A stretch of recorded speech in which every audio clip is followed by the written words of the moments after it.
पर्वत श्रृंखला छोड़ने के बाद येज़िवेन की लंबे समय तक रहने की हिम्मत नहीं हुई। वह जल्दी से ये कबीले की दिशा में चल पड़ा।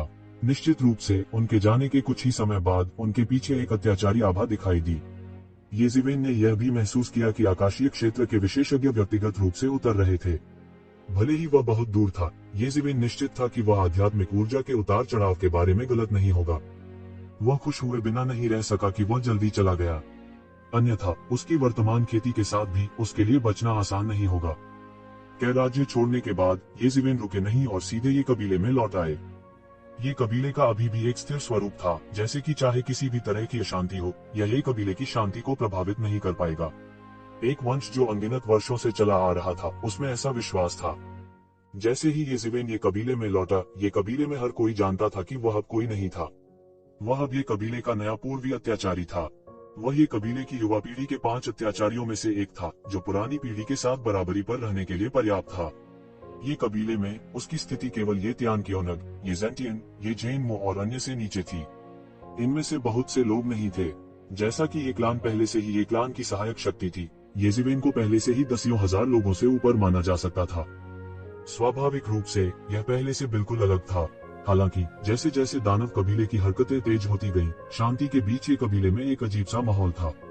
आखिरकार ये कबीले के भीतर अभी भी एक दरार थी। स्वाभाविक रूप से यह कहना असंभव था कि कुछ भी नहीं हुआ था। नंबर 1 गुप्त क्षेत्र में लौटने के बाद येज़िवेन ने पाया कि एल्दये अब वहां नहीं थे। येज़िवेन के मन में अभी भी इस सम्मानित बुजुर्ग के लिए बहुत सम्मान था। वह तुरंत कानून प्रवर्तन हॉल में सीधे गए और येज़ेंटियन को अपना सम्मान दिया। मास्टर, आपका शिष्य वापस आ गया है, येज़िवेन ने झुककर कहा। अच्छा, यह अच्छा है कि तुम सुरक्षित लौट सकते हो। इस बार यह वास्तव में तुम्हारे लिए एक बहुत ही महत्वपूर्ण प्रशिक्षण था। 2 साल पहले की तुलना में तुम वास्तव में एक पूर्ण परिवर्तन से गुजरे हो। येज़ेंटियन की खेती के साथ वह येज़िवेन की प्रगति को एक नजर में देख सकता था। वह मदद नहीं कर सका, लेकिन बहुत संतुष्ट महसूस कर रहा था। इस बार आपने दानव कबीले के इलाके में क्या देखा? येज़ेंटियन ने पूछा। वह इसके बारे में चिंतित हुए बिना नहीं रह सका। इस बार दानव कबीले ने अचानक मानव कबीले पर आक्रमण कर दिया, जिसने मानव कबीले को सभी का निशाना बना दिया। क्योंकि केवल मानव कबीले पर हमला किया गया था, मानव कबीले के लिए अन्य कुलों के साथ दानव कबीले को दबाने के लिए सहयोग करना असंभव था। उसी समय मानव कबीला बहुत चिंतित था कि अन्य 3 कबीले मानव कबीले पर आक्रमण करने का अवसर ले लेंगे। तीनों कुलों में दानव वंश सबसे मजबूत था। अतीत में मानव जाति दानव कबीले से स्वतंत्र थी। स्वाभाविक रूप से मानव जाति दानव कबीले से बहुत डरती थी।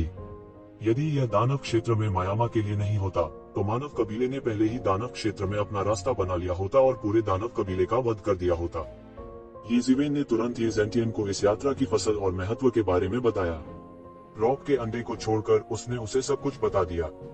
ऐसा नहीं था कि वह येज़ेंटियन पर भरोसा नहीं करता था, लेकिन एक बार यह तथ्य सामने आ गया कि उसके हाथों में रॉक का अंडा है, तो एक कबीला भी उसकी रक्षा करने में सक्षम नहीं होगा।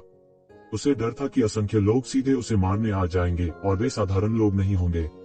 उसे डर था कि वे सभी दिव्य प्राणी क्षेत्र से ऊपर के शीर्ष विशेषज्ञ होंगे। उस समय उन्हें डर था कि उनके पास कोई रास्ता नहीं बचेगा। आखिरकार यह एक रॉक था जिसे भक्षण करने वाले देवताओं के स्तर तक बढ़ने का अवसर मिला। इसके अलावा छिपाने के लिए कुछ भी नहीं था। येज़िवेन के शब्दों को सुनकर येज़ेंटियन विचार किए बिना न रह सका। वह सिंहासन से उठ खड़ा हुआ, अपने हाथों को उसकी पीठ के पीछे करके खड़ा हो गया और आगे पीछे चलने लगा। उन्होंने कहा, मैंने उम्मीद नहीं की थी कि इतने सारे ट्विस्ट और टर्न होंगे। हम यह भी नहीं जानते हैं कि 9 सिरों वाले भयंकर जानवर राजा को बदल दिया गया है। क्योंकि हम मनुष्य दानव कबीले से पूरी तरह से अलग हैं, अगर हम जासूस भेजते हैं तो भी यह बेकार है। अक्सर हम कुछ कमजोर दानव कबीले के सदस्यों को हम पर जासूसी करने के लिए नियंत्रित करने के लिए आत्मा हेरफेर तकनीक का उपयोग कर सकते हैं। फिर भी उनके लिए जानकारी वापस भेजना बहुत कठिन होता है। इसके अलावा ये नियंत्रित दानव कबीले के सदस्य शक्तिशाली लोगों द्वारा आसानी से देखे जा सकते हैं, इसलिए उनके पास अक्सर शीर्ष पर पहुंचने का कोई रास्ता नहीं होता है। इसलिए इतने सालों के बाद हम दानव कबीले में पर्याप्त खुफिया नेटवर्क का विस्तार नहीं कर पाए हैं। यहाँ तक 9 सिरों वाले भयंकर जानवर राजा को भी बदल दिया गया है और बाहरी दुनिया वास्तव में नहीं जानती। येज़ेंटियन ने अपनी आंखें मूंद ली। हालांकि अगर ऐसा है तो यह भी एक अच्छी बात है।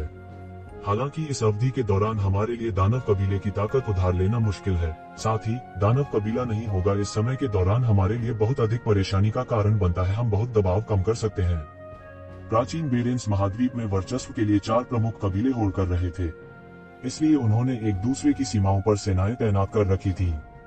दानव कबीले के दबाव के एक हिस्से के बिना मानव कबीला अधिक बल जुटा सकता था। अब आपको अच्छी तैयारी करनी होगी। आधे साल के बाद आप इंपीरियल कोर्ट जाएंगे। मूल रूप से शीर्ष 100 सूची के लिए प्रतियोगिता के लिए आपको अंतिम रैंकिंग निर्धारित होने तक एक दूसरे के खिलाफ लड़ना होगा।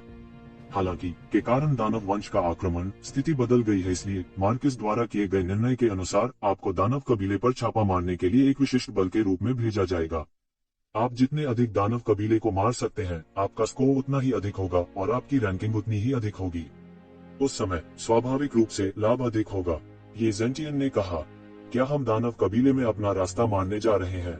ये जिवेन ने पूछा। हाँ, जैसा कि कहा जाता है, यह पारस्परिक नहीं है। चूंकि दानव कबीले हमारे लिए परेशानी पैदा कर रहे हैं, इसलिए हम उन्हें आसानी से नहीं होने दे सकते। आप प्रमुख ताकतों के सबसे अत्याचारी युवा प्रतिभाशाली हैं। आप में से प्रत्येक अत्यंत प्रतिभाशाली है और आप में से प्रत्येक के पास अपना तुरुप का इक्का है। आप समान क्षेत्र के सामान्य लोगों से कहीं अधिक शक्तिशाली हैं। आपको उन पर छापा मारने के लिए भेजना सबसे उपयुक्त विकल्प है। इस बार आप डेविल वर्ल्ड में गहराई तक जा रहे होंगे। यह पूरी तरह से अलग अवधारणा है। डेविल वर्ल्ड का इतिहास हमारे प्राचीन बेरेंस महाद्वीप के इतिहास से कमतर नहीं है। डेविल वर्ल्ड की गहराई में कुछ पुराने राक्षस हैं जो कई वर्षों से बिना रुके घूमते हैं, इसलिए आपको पूरी तरह सावधान रहना चाहिए। थोड़ा भी मारोगे तो भी नहीं चलेगा। तुम्हें पता होना चाहिए कि तुम हमारे ये वंश के एक अद्वितीय प्रतिभाशाली व्यक्ति हो। शैतान जाति के हाथों मरना इसके लायक नहीं है। ये जिवेन ने सिर हिलाया। आपको याद रखना चाहिए, डेविल वर्ल्ड में प्रवेश करने के बाद आवेगी मत बनो, क्योंकि यह आपके द्वारा पहले अनुभव किए गए अनुभव से बिल्कुल अलग है। हालांकि आप पहले भी डेविल वर्ल्ड में रह चुके हैं, वह हमारे ये कबीले और डेविल वर्ल्ड के बीच की सीमा के पास था। दानव कबीले के हाथों मरना इसके लायक नहीं है। ये जिवेन ने सिर हिलाया। उसने कभी भी दानव कबीले के आतंक को कम नहीं आंका था, न ही उसने इसे कम आंकने की हिम्मत की थी। एक भयानक कबीला था जिसने एक बार स्वर्ग और प्राचीन बेरेंस महाद्वीप पर विजय प्राप्त की थी। ऐसे कबीले से सावधान रहना कभी भी अतिशयोक्तिपूर्ण नहीं था। मास्टर, जब मैं इस बार वापस आया तो मैंने ओल्ड को क्यों नहीं देखा? ये जिवेन ने पूछा। सांस। यह बोलते हुए ये जेंटियन के चेहरे पर भी थोड़ी उदासी दिखाई दी। उन्होंने कहा, ओल्ड का जीवन काल समाप्त हो रहा है। वह ये कबीले में मरना नहीं चाहता। अब जब दानव कबीले पर आक्रमण हो रहा है तो वह पहले से ही दानव कबीले में अपनी लड़ाई लड़ चुका है। वह तब तक लड़ना चाहता है जब तक अंतिम क्षण। शायद इस बार जब आप दानव कबीले में जाएंगे तो आपको ओल्ड को फिर से देखने का अवसर मिलेगा। ये शिवेन खुद को चौंकाए बिना नहीं रह सकी। ओल्ड वास्तव में अकेले दानव कबीले में अपनी लड़ाई लड़ी। वह मदद नहीं कर सकता था, लेकिन अपने दिल में सच्ची प्रशंसा की भावना महसूस कर रहा था। अंतिम क्षण तक मानव वंश के लिए लड़ने के लिए ऐसी वीर भावना किसके पास हो सकती है? फिर जाओ और अच्छी तरह से तैयारी करो। मैं बाद में इंपीरियल कोर्ट भी जाऊंगा। मुझे लड़ने के लिए एक टीम का नेतृत्व करना पड़ सकता है। ये जेंटियन ने कहा। गुरु, फिर शिष्य पहले छुट्टी लेगा। ये जिवेन घूमा और नंबर 1 गुप्त दायरे में लौट आया। अब तक, हालांकि उसने लंबे समय तक दिव्य क्षेत्र में प्रवेश किया था, वह नंबर 1 गुप्त क्षेत्र में रह रहा था। वह दूर जाने के लिए बहुत आलसी था। वह अभी भी स्वर्ग के गुप्त क्षेत्र में सीधे जाने और सीधे नंबर 1 गुप्त क्षेत्र से गुजरने से पहले कुछ समय के लिए प्रतीक्षा करना चाहता था। और स्वर्ग गुप्त क्षेत्र में प्रवेश करने की आवश्यकताएं कम से कम दिव्य क्षेत्र का चौथा स्वर्ग था। यदि कोई शीर्ष स्थान पर कब्जा करना चाहता है तो उसे कम से कम दिव्य क्षेत्र का 7वां स्वर्ग होना चाहिए। यहाँ तक कि दिव्य क्षेत्र के स्वामी का भी अपना क्षेत्र था। नंबर 1 गुप्त दायरे में लौटने के बाद ये जिवेन ने तुरंत बंद करना शुरू कर दिया और नंबर 1 गुप्त दायरे को सील कर दिया। फिर उसने रॉक का अंडा निकाला। जैसे ही रॉक अंडे को बाहर निकाला गया, नंबर 1 गुप्त क्षेत्र तुरंत हवा और पानी के सभी प्रकार के कानूनों से भर गया। वे आपस में जुड़ गए और एक विशाल ताबीज बना और फिर आकाश में उड़ गए। ये जिवेन ने भी कुछ हिचकिचाहट के साथ रॉक के अंडे को देखा। रॉक अंडा स्वाभाविक रूप से बहुत प्रभावशाली था, लेकिन साथ ही इस रॉक अंडे को हैच करने के लिए आवश्यक आध्यात्मिक ऊर्जा केवल एक खगोलीय आंकड़ा था। पहले रॉक ने 99 ड्रैगन वेन्स को पकड़ा और दिन रात आध्यात्मिक ऊर्जा प्रदान की। 9 चरम सीमाओं की संख्या के अलावा यह बिल्कुल अकल्पनीय था कि ऐसा जीवन रचा जा सकता है। और अब रॉक अंडा उसके द्वारा वापस लाया गया था, लेकिन आवश्यक आध्यात्मिक ऊर्जा उसे नुकसान पहुंचाने के लिए पर्याप्त थी। अगर इसकी खेती ये परिवार द्वारा की जाती तो एक रास्ता हो सकता था, लेकिन अगर यह ये जिवेन होता तो यह वास्तव में थोड़ा नुकसान में था। उस समय चाहे कुछ भी हो, चूंकि रॉक अंडा पहले से ही उसके हाथों में था, उसे जाने देने का कोई कारण नहीं था। वह अभी के लिए केवल जबरन पकड़ सकता था। सौभाग्य से पहले उन्होंने 5 एलिमेंट सुप्रीम की हवेली से सैकड़ों छोटे स्पिरिट क्रिस्टल वेन्स प्राप्त किए, जो कि कुछ समय के लिए समर्थन के लिए पर्याप्त होने चाहिए। हालांकि वह नहीं जानता था कि इसके फूटने में कितना समय लगेगा, वह अभी के लिए ऐसा कर सकता था। और जैसे जैसे उसके शरीर में मिंडुक्सिन प्राचीन वृक्ष बढ़ता गया, आध्यात्मिक ऊर्जा की मांग भी बढ़ती रही। मूल रूप से समर्थन करने वाली ड्रैगन नस लंबे समय से समाप्त हो गई थी, और इस समय यह उन स्पिरिट क्रिस्टल नसों पर भी इसका समर्थन करने के लिए निर्भर थी। ये सभी आध्यात्मिक ऊर्जा के बड़े भक्षक थे। येज़ेवेन के पास चाहे कितनी भी संपत्ति क्यों न हो, उसे डर था कि वह उन सभी को बचा नहीं पाएगा। हालांकि ये दोनों येज़ेवेन के लिए बेहद महत्वपूर्ण थे, इसलिए चाहे कितना भी मुश्किल क्यों न हो, वह केवल पकड़ में रह सकता था। हालांकि येज़ेवेन अभी भी रॉक अंडे को हैचने में असमर्थ था, लेकिन वह पहले से ही एक मास्टर सर्वेंट अनुबंध स्थापित कर सकता था। स्वाभाविक रूप से अंडे की स्थिति से शुरू करना बहुत आसान था। यह वयस्क रॉक से पूरी तरह से अलग अवधारणा थी, और समय येज़ेवेन के निरंतर बलिदान प्रशिक्षण की प्रक्रिया में आधा साल चुपचाप बीत गया। आधे साल बाद बंद कमरे में प्रशिक्षण ले रहे येज़ेवेन ने अचानक अपनी आंखें खोली। उसके सामने कुनपेन का एक अंडा ऊपर नीचे फुदक रहा था। अंडे पर लगातार अनगिनत रन दिखाई दे रहे थे। उसी समय अंडे की सतह पर प्रतिबंध दिखाई दिए, अंडे के जीवन में गहराई से प्रवेश किया। येज़ेवेन ने जानवरों को काबू में करने की तकनीक से ये प्रतिबंध लगाए थे। येज़ेवेन ने आखिरकार राहत की सांस ली। आधे साल के बाद उसने आखिरकार युवा कुनपेन के शरीर में प्रतिबंध लगा दिया। अब भले ही कुनपेन का जन्म हुआ हो, उसे उसके साथ विश्वासघात करने की चिंता नहीं करनी होगी। जानवरों को काबू करने की जो तकनीक येमो ने उन्हें दी थी, वह जानवरों को काबू करने की सबसे शक्तिशाली तकनीक थी। इस एनिमल टैमिंग तकनीक ने सामान्य एनिमल टैमिंग तकनीक की तरह आत्मा जानवर के दिमाग और चेतना को नहीं दबाया, इसे कठपुतली में बदल दिया। इसके बजाय इसने उसके अवचेतन को प्रभावित किया। यहाँ तक अगर यह बड़ा हो जाता है, तब भी यह एक अद्वितीय जानवर होगा जो दुनिया को हेय दृष्टि से देखता है। लेकिन अपने अवचेतन में ये येज़ेवेन को अपना सबसे करीबी व्यक्ति मानेगा और उसकी बात सुनेगा। यह जानवरों को काबू में करने की तकनीक का सबसे शानदार हिस्सा था जो येमो ने येज़ेवेन को दिया था। ऐसा कहा जाता था कि यह कभी बीस्ट गॉड की तकनीक थी, जो बाद में येमो के गुरु के हाथों दुखद रूप से मर गया। जानवरों को काबू करने की यह तकनीक स्वाभाविक रूप से येज़ेवेन के हाथों में आ गई। एक और आधे साल के बाद आखिरकार इंपीरियल कोर्ट टॉप्स और रैंकिंग का समय आ गया है। तो येज़ेवेन ने अपनी आंखें सिकोड़ ली, बिल्कुल सही समय पर। यदि येमो जल्द से जल्द ठीक होना चाहता है, तो यह सबसे अच्छा है अगर वह दानव मांस को अवशोषित कर ले, तभी वह जल्द से जल्द ठीक हो सकता है। यह सोचकर येज़ेवेन ने संकोच नहीं किया और तुरंत सभा स्थल पर पहुंचे। इस बार ये परिवार के कुल 5 लोगों ने शीर्ष 100 रैंकिंग में प्रवेश किया। ये कून के प्रिय के अलावा ये लुबान, ये क्यूओन, ये जुकोन, ये कियान, येज़ेवेन और अन्य थे। जब येज़ेवेन पहुंचे तो ये क्यूओन और ये जुकोन अभी पहुंचे थे। छोटे भाई, तुम फिर से सुधर गए। ये क्यूओन ने येज़ेवेन को कुछ आश्चर्य से देखा। कितना समय हो गया था और वह फिर से सुधर गया था। क्या वह पहले ही आकाश क्षेत्र 5वें आकाश में प्रवेश कर चुका था? वरिष्ठ वह है जो तेजी से सुधार हुआ है। येज़ेवेन ने देखा कि ये क्यूओन ने स्पष्ट रूप से आकाशीय क्षेत्र के 8वें आकाश में कदम रखा था। किसी को पता होना चाहिए कि 2 साल से अधिक समय पहले वह आकाशीय क्षेत्र के केवल 6ठे आसमान पर था। अब वह लगातार 2 स्तरों को पार कर चुका था। उसकी प्रगति धीमी नहीं थी। मुझे किलिन के दिल की मदद मिली है, इसलिए बेशक मेरा सुधार तेज है। यह कुछ भी नहीं है। क्या जूनियर वास्तव में तेज है? ये क्यूओन ने बेपरवाही से कहा। येज़ेवेन ने ये जुकोन को देखा।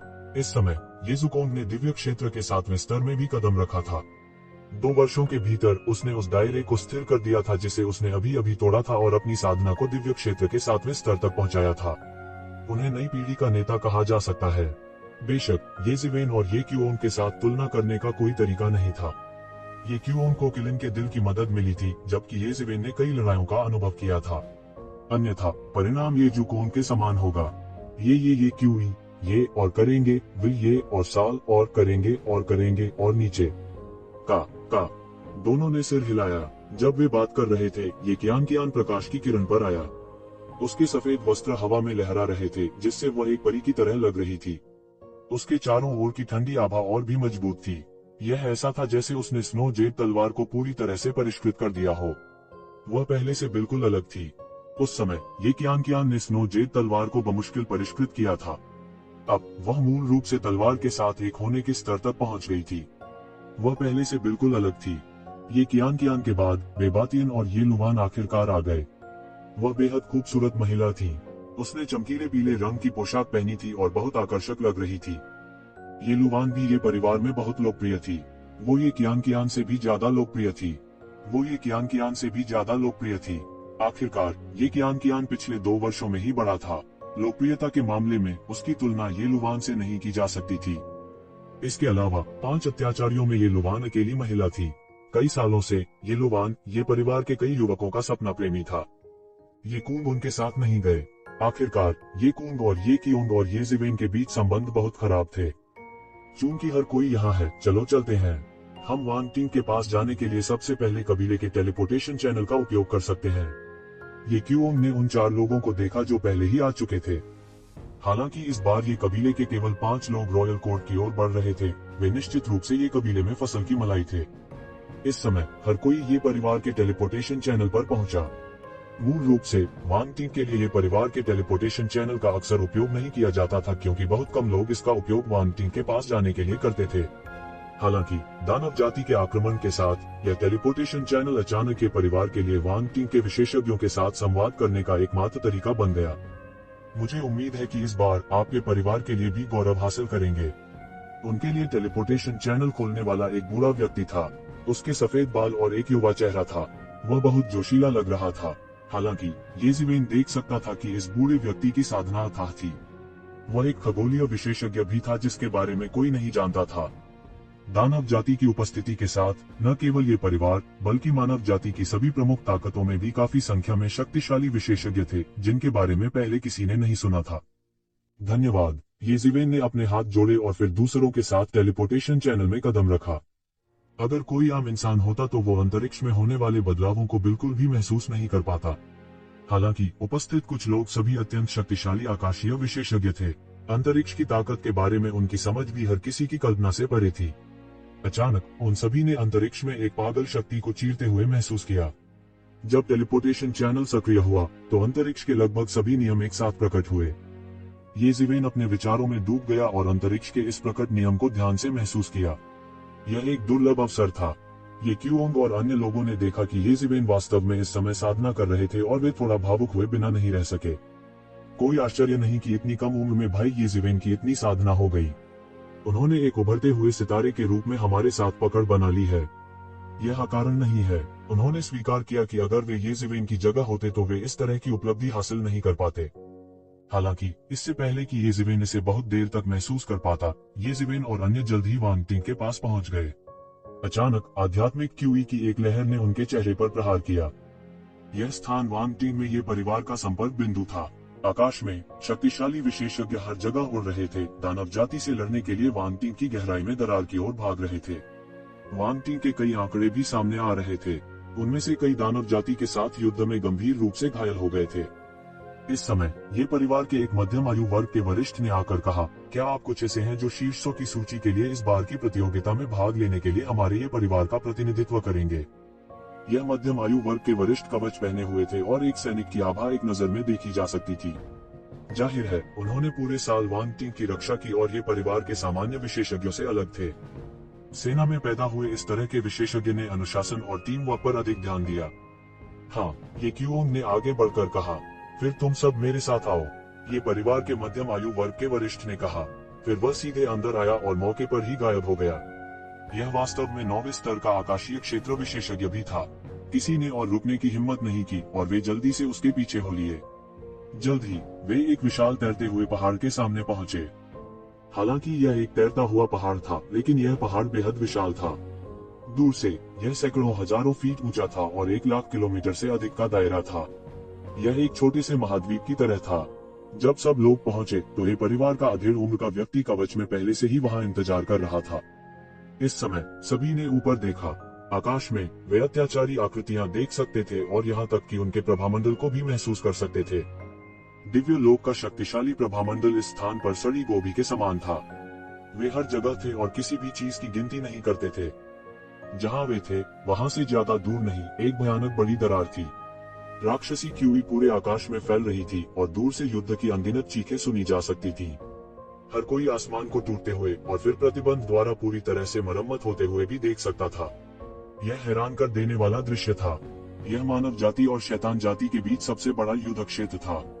इस शून्य में इंपीरियल कोर्ट की स्थापना का मूल उद्देश्य शैतान जाति को दबाने और उन्हें संगठित होने से रोकना था। ये ज़िवेन की नजर बेहतरीन थी। वह हर जगह अपनी पीठ पर पंखों के साथ महान शैतान कबीले के सैनिकों को भी देख सकता था। उन्होंने गठन किया था और इंपीरियल कोर्ट की रक्षात्मक रेखा पर हमला कर रहे थे। ग्रेट डेविल कबीला डेविल वर्ल्ड में तोपों का चारा होने के लिए भी प्रसिद्ध था। वे अन्य कुलों की तरह कमजोर नहीं थे, हालांकि वे अन्य 8 शाही कुलों की तरह कम नहीं थे।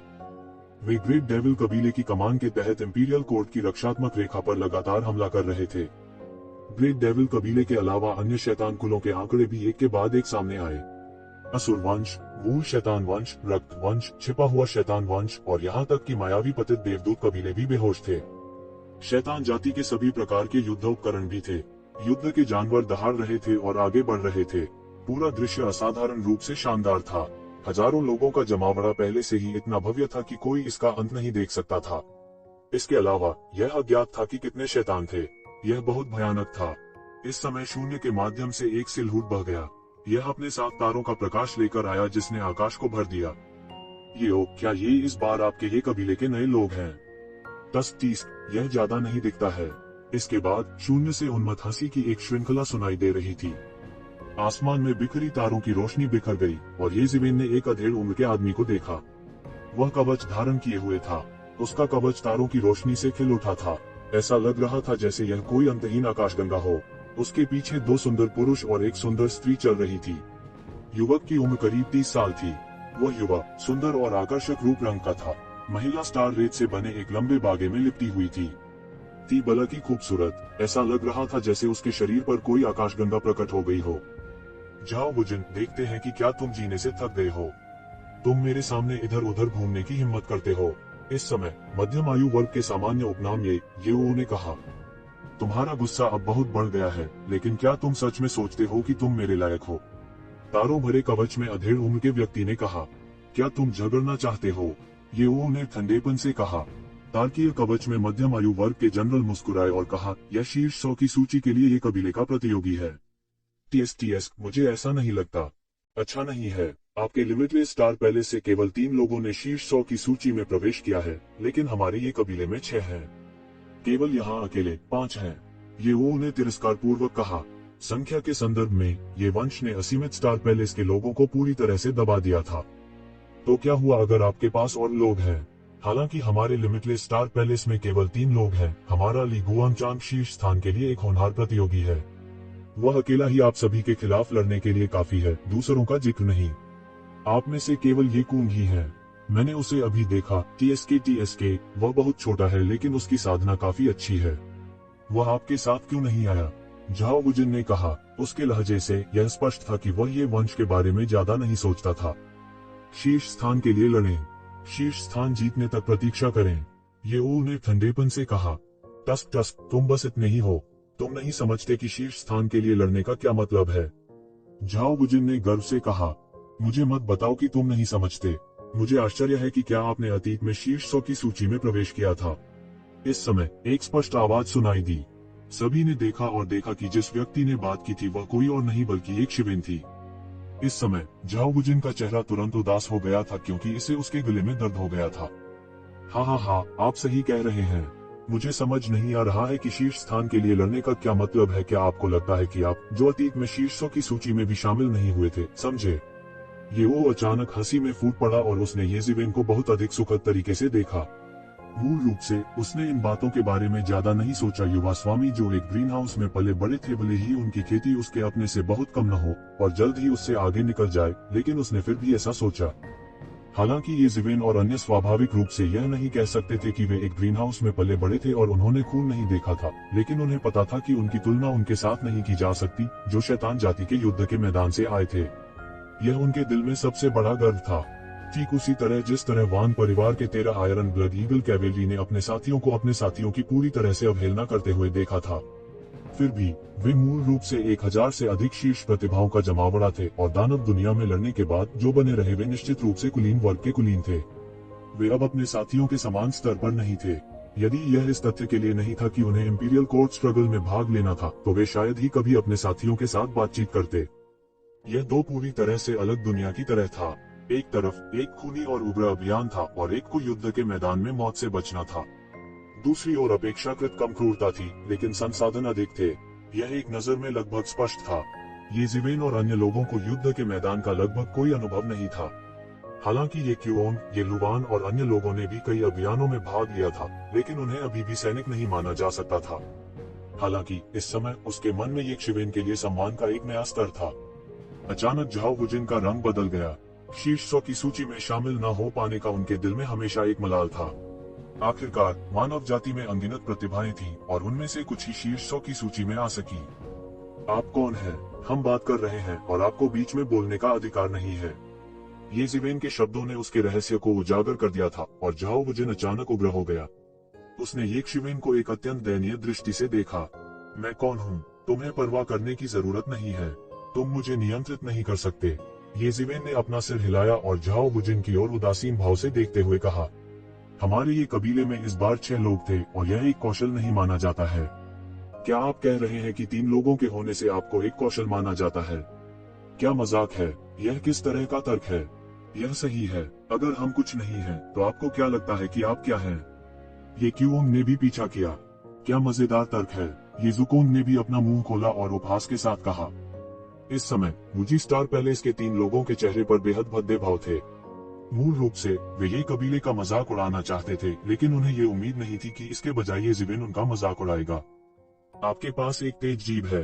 देखते हैं कि आप वास्तव में क्या करने में सक्षम हैं। इस समय चिरस्थायी सितारा महल की खूबसूरत महिला अचानक चली गई। वह अचानक अपनी हथेली से टकराए और उसे शून्य से नीचे पटक दिया। मात्र 5वें स्तर का स्काई रियल्म कल्टीवेटर इतना अहंकारी होने का साहस करता है। शून्य मौके पर ही ढह गया जैसे कि वह कागज का बना हो। क्यूई सभी दिशाओं में बह रही थी और अनंत तारों का प्रकाश एक पल में ये जिवेन की दिशा में गिर गया, सीधे उसे घेर लिया। यह खूबसूरत महिला वास्तव में आकाश क्षेत्र के 8वें स्तर की शीर्ष विशेषज्ञ थी। कोई आश्चर्य नहीं कि वह इतनी घमंडी थी और उसे ये कबीले की बिल्कुल भी परवाह नहीं थी। ये कबीले के लोगों में केवल ये क्यूओंग अभी अभी आकाश क्षेत्र के 8वें स्तर पर पहुंचा था। ये जुकोंग और ये कियान केवल आकाश दायरे के 7वें स्तर के शिखर पर थे। उसकी राय में वे उसके लिए बिल्कुल भी मेल नहीं खाते थे। इसके अलावा ये जिवेन आकाश दायरे के केवल 5वें स्तर पर थी। इस तरह की खेती उनकी नजर में कुछ भी नहीं थी। तुम्हारी हिम्मत कैसे हुई? ये क्यू के हाव भाव अचानक बदल गए। वह यकायक आग बबूला हो गया। इस महिला ने वास्तव में उसके सामने हमला करने का साहस किया। वो हमला करने ही वाला था, लेकिन अचानक ये क्यूओंग को कुछ कहते सुना, इसलिए उसने हमला करना जारी नहीं रखा। उस बड़े हाथ का सामना करते हुए जो सीधे नीचे गिर गया, ये शिवेन की अभिव्यक्ति बिल्कुल नहीं बदली। उसने एक हाथ से थप्पड़ मार दिया। बड़े सुनहरे हाथ से सीधे एक सुनहरा ज्वार निकला जिसने आकाश को भर दिया। इसकी गति बिल्कुल भी कम नहीं थी और इसने हमले का सामना किया। बूम! जोर की गर्जना के साथ दोनों बड़े हाथ आपस में टकरा गए। तारों की रोशनी और दिव्यता की सुनहरी लहरें आपस में टकराईं, सीधे लहरों से भरे आकाश को तोड़ते हुए। हवा की एक भयानक लहर एक पल में बह गई। यह एक चौंकाने वाली टक्कर थी। ये जिवेन का फिगर थोड़ा सा हिल गया, लेकिन वो 1 इंच भी नहीं हिला। इसके विपरीत दूसरी तरफ सुंदर महिला मौके पर कुछ कदम पीछे हट गई। अविश्वास में एक शिवेन को देखते हुए उसके चेहरे पर कुछ डरावनी अभिव्यक्ति दिखाई दी। उसे विश्वास नहीं हो रहा था कि वह वास्तव में स्काई रियलम के 5वें स्तर पर एक बच्चे द्वारा वापस हिलाया गया था। यह अविश्वसनीय था। क्या वह वास्तव में आकाश क्षेत्र के 5वें स्तर पर ही था? ये जिवेन ने उपहास किया और कहा, यह तुम्हारी पूरी ताकत है। टस्क, ज्यादा नहीं। आकाश क्षेत्र के 8वें स्तर में केवल इस तरह की ताकत है। क्या ऐसा हो सकता है कि चिरस्थायी सितारा महल के योद्धा इतने कमजोर हों? उद्धरण चिन्ह। तुम। सुंदर स्त्री तुरंत आग बबूला हो गई। असल में उसे कमजोर कहा जा रहा था। एक स्वाभिमानी महिला के रूप में उसे इस तरह का अपमानित किया गया था। यह केवल एक बड़ा अपमान था और यह स्काई रियलम के 5वें स्तर पर एक व्यक्ति द्वारा भी किया गया था। यदि ये क्यूओंग था जो आकाश क्षेत्र के 8वें स्तर पर था, तो ऐसा ही हो। लेकिन वह आकाश दायरे के 5वें स्तर पर ही था। लेकिन ये शिवेन के शब्दों को सुनने के बाद वह क्षण भर के लिए अवाक रह गई। और इस समय ये क्यूओंग, ये जुकोंग और ये कियान अपनी हंसी को रोकने के अलावा और कुछ नहीं कर सकते थे। वे स्वाभाविक रूप से अच्छी तरह से जानते थे कि ये शिवेन आकाश दायरे के 5वें स्तर पर थी। उसकी तुलना आम लोगों से कैसे की जा सकती है? स्काई रियलम के 5वें स्तर पर साधारण लोग शायद उसके एक मुक्के का सामना करने में भी सक्षम नहीं होंगे। और ये तूने भी उसकी ओर अविश्वास से देखा, मानो उसे विश्वास ही न हो रहा हो। आकाश क्षेत्र का 5वां स्तर वास्तव में आकाश क्षेत्र के 8वें स्तर पर एक मास्टर के खिलाफ लड़ सकता है। इस समय वह आखिरकार समझ गया कि येशिवेन वास्तव में इंपीरियल कोर्ट प्रतियोगिता में भाग क्यों ले सकता है।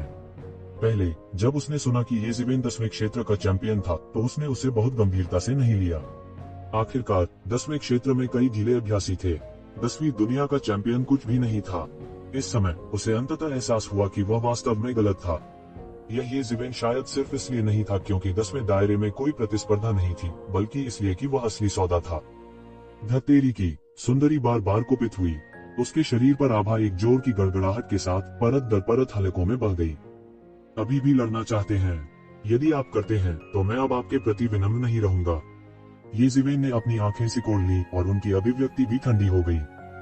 हुश, चिरस्थायी सितारा महल की खूबसूरत महिला एक पल में गायब हो गई। जब वह फिर से प्रकट हुई तो वह पहले से ही येशिवेन के सामने थी और उसकी हथेली येशिवेन के चेहरे की ओर फिसल गई। बूम! पूरा शून्य तुरंत ढह गया और भयानक शक्ति येशिवेन की दिशा में फैल गई, तुरंत इसे तोड़ दिया। येशिवेन भी इस समय चली गई थी। एक पल में उसने एक मुक्का मारा और भयानक मुट्ठी ऊर्जा शून्य में बह गई, तार की ऊर्जा से टकराकर जिसने आकाश को ढक लिया। बूम! आकाश को ढकने वाली तार की ऊर्जा मुट्ठी की ऊर्जा से टकराए और इस समय येशिवेन भी सहन नहीं कर पाए। हथेली की ऊर्जा को अपनी मुट्ठी से रोकने के बाद उसने तुरंत एक और मुक्का मारा, सीधे उसके सिर की ओर। एक पल में येशिवेन की सुनहरी मुट्ठी शून्य की परतों में घुस गई, सीधे उसकी ओर। अच्छा नहीं है, उस सुंदर महिला ने आखिरकार प्रतिक्रिया दी। उसकी आंखें डरावनी थीं। उसे उम्मीद नहीं थी कि येशिवेन की गति इतनी तेज होगी। वास्तव में वह बिजली की तरह तेज था। वास्तव में वह पहले ही एक पल में उसके सामने आ गया था। यह स्पष्ट रूप से वह थी जिसने पहले हमला किया था, लेकिन परिणाम यह था कि बाद में हमला करने वाली येशिवेन पहले पहुंची। उसने न केवल उसके मुक्के को रोका, बल्कि उसने तुरंत पलटवार भी किया। हुश! एक और आकृति ने छलांग लगाई और एक राक्षसी तार की ऊर्जा ने आकाश को ढक लिया। यह आकाशीय क्षेत्र के 8वें स्तर पर हमला करने वाला दूसरा पुरुष था और उसकी ताकत महिला की तुलना में थोड़ी अधिक अत्याचारी थी। वह अतुलनीय रूप से शक्तिशाली था और उसकी हथेली की ऊर्जा मौके पर ही समा गई। सही समय पर येशिवेन की आंखें चमक उठी और वो जोर से चिल्लाया। न केवल वह पीछे नहीं हटे, बल्कि इसके विपरीत वह आगे बढ़े। येशिवेन का हमला बेहद तेज था। बिजली की तरह उसने सीधे दो लोगों की ओर मुट्ठी की छाया से भरे आकाश को उड़ा दिया। टकराना, टकराना, टकराना! तीनों लोगों ने एक पल में सैकड़ों वार किए और एक बड़ी गर्जना सीधे फैल गई। Thump thump thump! Limitless star palace के दो लोग बार बार पीछे हटे। आखिर बड़ी मुश्किल से वे रुके। उन्होंने येशिवेन को अपनी आंखों में अतुलनीय डरावनी दृष्टि से देखा। उनके लिए यह बस एक चमत्कार था। यह बिल्कुल असंभव था। जब वे सेना में शामिल हुए तो उन दोनों को वास्तव में येशिवेन ने खदेड़ दिया था। येशिवेन का शरीर हिंसक रूप से हिल गया, लेकिन वह पीछे हटने के लिए मजबूर नहीं हुआ। एक नजर में ही साफ हो गया था कि कौन जीता और कौन हारा। क्या लिमिटलेस स्टार पैलेस केवल इस स्तर पर है?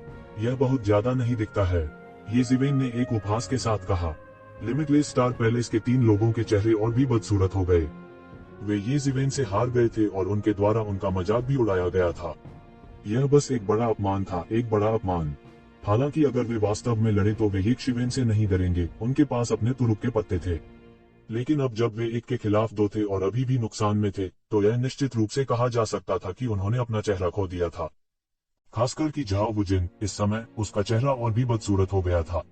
अभी अभी उसने अहंकार पूर्वक कहा कि ये वंश लिमिटलेस स्टार पैलेस के लोगों जितना अच्छा नहीं था। अब बस एक पल में उसके चेहरे पर येशिवेन ने इस तरह से बेरहमी से थप्पड़ मारा। क्या उसने नहीं कहा कि लिमिटलेस स्टार पैलेस के लोग अद्भुत थे? वे केवल इतने ही थे। इस समय ये कबीले के अन्य लोगों ने उन्हें कम आंकने की हिम्मत नहीं की। स्काई रियलम का मात्र 5वां स्तर वास्तव में 2 लोगों के खिलाफ एक पंक्ति में लड़ सकता है और नुकसान में नहीं हो सकता है। अकेले दूसरों को छोड़ दें। दूसरों की ओर निगाहें अचानक भयभीत हो गईं। हालांकि वे स्पष्ट रूप से नहीं जानते थे कि येशिवेन की युद्ध क्षमता को इस दायरे से नहीं आंका जा सकता। अंत में झाओ वुजिन ने येशिवेन को नफरत भरी नजरों से देखा और ठंडेपन से कहा, बेहतर होगा कि तुम सावधान रहो। लिमिटलेस स्टार पैलेस के लोगों से दोबारा न मिलो, वरना मुझे डर है कि तुम्हें अहंकारी होने का मौका नहीं मिलेगा। झाओ वुजिन का चेहरा सामान्य हो गया। जाहिर है उनमें गजब का आत्मविश्वास था। फिर उन्होंने कहा, चलो चलते हैं। इतना कहकर तीनों लोग मुड़े और चले गए। हालांकि पुरुष और महिला बेहद अनिच्छुक थे, लेकिन इस समय वे कुछ नहीं कर सकते थे। ऐसा लगता है कि सेना में शामिल होने पर भी वे लाभ प्राप्त नहीं कर सके। आखिर ये कबीले के 5 लोग थे। येओ ने उनकी ओर देखा और कहा, तुम लोग सावधान रहो, ये कोई मजाक नहीं है। जिन दो लोगों को आपने अभी देखा वे लिमिटलेस स्टार पैलेस के दो लोग होने चाहिए जिन्होंने इस बार शीर्ष 100 की सूची में प्रवेश किया। वे यान वयू और यान किंगलियान हैं। ये दोनों भाई बहन लिमिटलेस स्टार पैलेस में मशहूर हैं। मुझे डर है कि उनकी ताकत आपकी ताकत से कमजोर नहीं है। वे और भी मजबूत हो सकते हैं। ये यू इन लोगों के दिखावे से धोखा नहीं खाई थी। उसने सोचा कि एक शिवेन पहले से ही इतना दुर्जय था, दूसरों की तो बात ही छोड़ दें। वो देख सकता था कि एक शिवेन शायद कोई साधारण व्यक्ति नहीं थी। स्वाभाविक रूप से दूसरों के लिए एक शिवेन के साथ तुलना करने का कोई तरीका नहीं था। इस तथ्य से मूर्ख मत बनो कि वे अभी तुम्हारा कुछ नहीं कर सकते। ये उन्हें यहाँ तक हुए एक शिवेन की तरफ देखा। हालांकि वे दोनों सामान्य लोग नहीं हैं। अगर वे अपनी पूरी ताकत का इस्तेमाल करते तो उनकी ताकत इस स्तर तक सीमित नहीं होती। इसके अलावा लिमिटलेस स्टार पैलेस का सबसे मजबूत व्यक्ति उनमें से कोई भी नहीं है। इसके बजाय यह यांग कंगाई है, तीसरे दौर का चैंपियन। ये कुयोंग ने ये जिवेन की तुलना में अन्य स्थानों की खबरों पर अधिक ध्यान दिया। उन्होंने लगभग तुरंत प्रतिक्रिया व्यक्त की और कहा, बिल्कुल यह वही है, यंग कंगाई। ये ओ की अभिव्यक्ति भी गंभीर हो गई क्योंकि उन्होंने कहा, हो कबीले के बहुत से लोग नहीं हैं जिनके पास इस बार जीतने का मौका है और यंग कंगाई उनमें से एक है। उनके पास शीर्ष विशेषज्ञों के साथ प्रतिस्पर्धा करने का भी मौका है। शाही खानदान। सुनते ही सबका वर्ण गंभीर हो गया। यह सच था कि हो वंश मानव जाति में सभी व्यक्तिगत विषयों से ऊपर था। हालांकि 4 शाही कुलों की तुलना में सभी हो कुलों से ऊपर थे। शीर्ष विशेषज्ञ अक्सर शाही कुलों से आते थे। रॉयल कोर्ट प्रतियोगिता के अधिकांश चैंपियन 4 रॉयल कुलों में से एक द्वारा प्राप्त किए जाएंगे। कभी कभी सबसे क्रूर समय में शीर्ष 10 और शीर्ष 20 पर शाही कुलों के विशेषज्ञों का एकाधिकार हो जाता था। यह एक भयानक तथ्य था। रॉयल कोर्ट स्ट्रगल ने मानव जाति के सभी सबसे मजबूत विशेषज्ञों को इकट्ठा किया और शीर्ष 100 रैंकिंग में प्रवेश करने में सक्षम होने के लिए वे निस्संदेह सबसे मजबूत विभिन्न बलों के सबसे उत्कृष्ट विशेषज्ञ सर्वश्रेष्ठ से सर्वश्रेष्ठ थे। 4 महान शाही कुलों के शीर्ष रैंकों पर आसानी से कब्जा करने में सक्षम होने के लिए वे कितने भयानक थे। उनकी नींव की गहराई अकल्पनीय थी। हालांकि कभी कभी हो कबीले के विशेषज्ञ थे जो शीर्ष 10 में प्रवेश कर सकते थे और ऐसे मामले भी थे जहां हो कबीले ने चैंपियनशिप जीती थी। जिन विशेषज्ञों में चैंपियनशिप जीतने की क्षमता थी वे अक्सर अत्याचारी और भयानक थे। ये लोग कम से कम शीर्ष 20 रैंकिंग में आसानी से प्रवेश कर सकते हैं। ये जिवेन और अन्य जैसे लोग ये कबीले की युवा पीढ़ी के सर्वोच्च विशेषज्ञ थे। वे कई विशेषज्ञों को भी हरा सकते थे जो कई वर्षों से रॉयल कोर्ट प्रतियोगिता में खरबूजे और सब्जियां काटने के लिए प्रसिद्ध थे। हालांकि भले ही वे शीर्ष 100 रैंकिंग में सबसे नीचे न हो, उन्हें केवल मध्य या निचली पहुंच में ही कहा जा सकता है। इसलिए लिमिटलेस स्टार पैलेस के लोग शीर्ष 6 में प्रवेश करने वाले ये कबीले का जमकर उपहास कर रहे थे।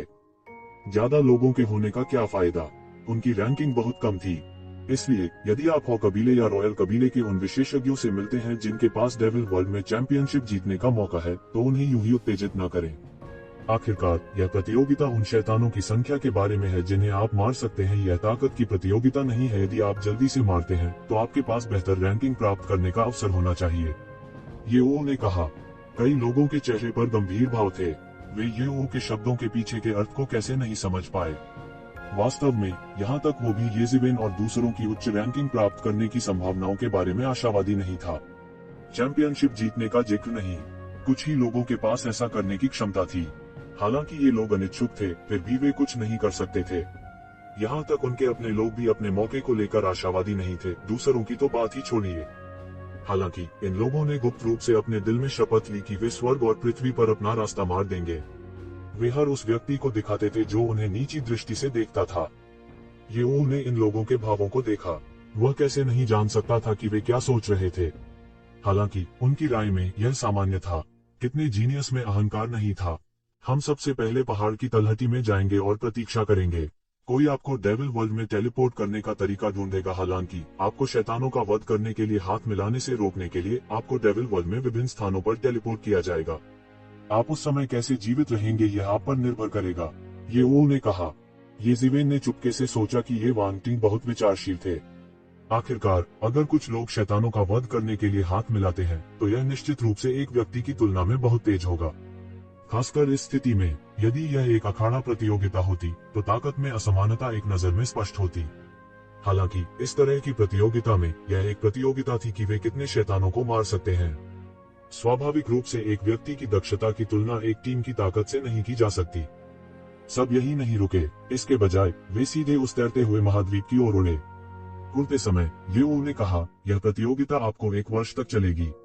यदि आप इसे और अधिक समय तक जारी रखते हैं तो मुझे डर है कि शैतान की दौड़ पूरी तरह से प्रतिक्रिया देगी और बड़ी संख्या में विशेषज्ञ आपको घेरने और रोकने के लिए भेजेंगे। हालांकि फिर भी शैतान जाति जल्द ही बहुत सारे विशेषज्ञ भेजेगी। ये सब तुम्हारी परीक्षा है। यह अच्छा है। इस मामले में मुझे उनकी तलाश नहीं करनी पड़ेगी। क्या यह उन्हें मेरे पास आने देने के लिए बहुत प्रयास नहीं करेगा? ये जुकोन ने ठंडेपन से कहा। उनकी आंखों में कोई डर नहीं था, इसके बजाय वह बहुत अधिक उत्साहित था। दूसरों ने भी सिर हिलाया। यह मारक क्षमता की प्रतियोगिता थी। ये शैतान उनके दरवाजे पर आ गए थे। इससे बेहतर और क्या हो सकता है? आत्मविश्वास रखना अच्छा है, हालांकि घमंडी मत बनो। एक बार शैतान जाति को इस बारे में पता चल जाए तो मुझे डर है कि वे जल्द ही बहुत सारे विशेषज्ञ भेजेंगे। उनका क्षेत्र तुमसे कहीं अधिक ऊंचा होगा। फिर वे तुम्हें रोकने के लिए राजकुमारी को भेजेंगे। उस समय तुम सच में अपने साथी को पाओगे। येओ ने स्थिति पर ठंडा पानी डालते हुए कहा। अंकों की गणना कैसे की जाएगी? ये जिवेन ने पूछा। दूसरों ने भी येओ को देखा। यह सबसे महत्वपूर्ण प्रश्न था। आकाश मानव दायरे के चौथे स्तर के नीचे कोई अंक नहीं होगा। आकाश मानव दायरे का चौथा स्तर 1 बिंदु के लायक होगा। आकाश मानव दायरे का 5वां स्तर 10 अंकों के लायक होगा। आकाश मानव क्षेत्र का 6ठा स्तर 100 अंकों का होगा। स्काई ह्यूमन रियल्म का 7वां स्तर 1000 अंकों का होगा। आकाश मानव क्षेत्र का 8वां स्तर 10,000 अंकों का होगा। स्काई ह्यूमन रियल्म का 9वां स्तर 1 लाख अंकों का होगा। यदि आपके पास स्काई ह्यूमन रियल्म विशेषज्ञ को मारने का मौका है तो अंक 10 लाख होंगे। येओ ने सभी को देखा और कहा। हालांकि सभी ने चुनिंदा रूप से इस तथ्य को नजरअंदाज कर दिया कि एक स्काई ह्यूमन रियल्म विशेषज्ञ को मारने का मौका था। सामान्य परिस्थितियों में यदि वे किसी स्काई ह्यूमन रियल्म विशेषज्ञ को देखते तो उनके पास छिपने का समय भी नहीं होता। हालांकि इन लोगों को पूरा भरोसा था कि वे भविष्य में आकाश मानव क्षेत्र में चढ़ने में सक्षम होंगे। भविष्य में था। वे अभी भी बहुत कमजोर थे। यदि उनका सामना स्काई ह्यूमन रियल्म विशेषज्ञ से हुआ तो केवल मृत्यु ही उनका इंतजार कर रही थी। ये जिवेन की भौहें तन गईं। यह नियम स्पष्ट रूप से मजबूत के लिए बहुत फायदेमंद था। यदि यह स्काई ह्यूमन रियल्म का केवल चौथा स्तर था तो स्काई ह्यूमन रियल्म विशेषज्ञ के 9वें स्तर तक मैच करने में सक्षम होने के लिए उन्हें कितने लोगों को मारना होगा? इसलिए दानव का स्तर जितना ऊंचा होगा अंक उतने ही ऊंचे होंगे, लेकिन साथ ही राक्षस का स्तर जितना अधिक होगा कठिनाई उतनी ही अधिक होगी। यह कुछ ऐसा नहीं था जिससे आम लोग निपट सकें। उसे एक उदाहरण के रूप में लेते हुए, भले ही वह आकाशीय क्षेत्र के 8वें स्वर्ग में राक्षसों को मार सकता है, उसे दिव्य क्षेत्र के 9वें स्वर्ग में एक राक्षस को मारने वाले अन्य लोगों के साथ पकड़ने के लिए 10 को मारना होगा। इसने उच्च शक्ति वाले लोगों को कम ताकत वाले लोगों को पूरी तरह से दबाने और कुचलने की अनुमति दी। उस समय आपके पास एक स्कोरिंग डिवाइस होगा जो स्वचालित रूप से आपके अंक रिकॉर्ड करेगा।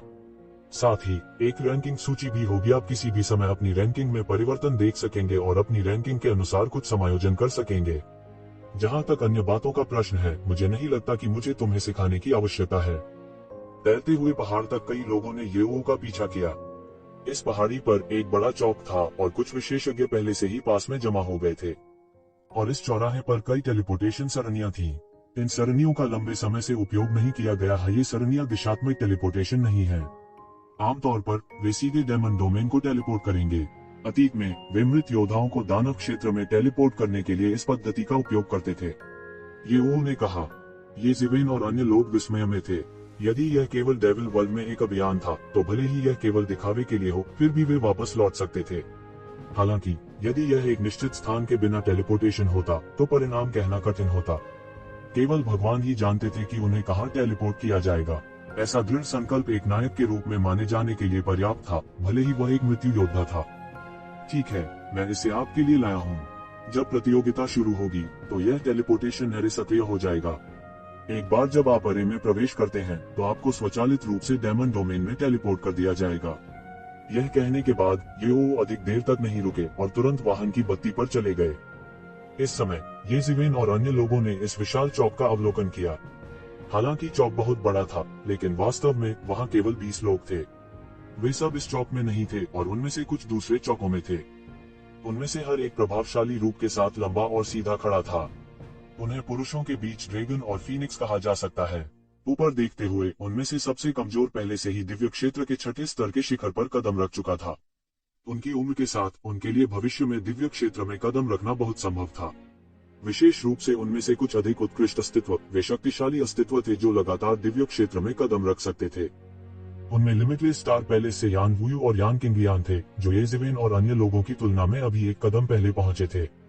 इस समय वे येशिवेन को असामान्य रूप से अमित्र भाव से देख रहे थे, और उनके सामने स्वर्ग और पृथ्वी के बीच एक आकृति खड़ी थी, ब्रह्मांड में एक तारे की तरह अतुलनीय रूप से चमकदार।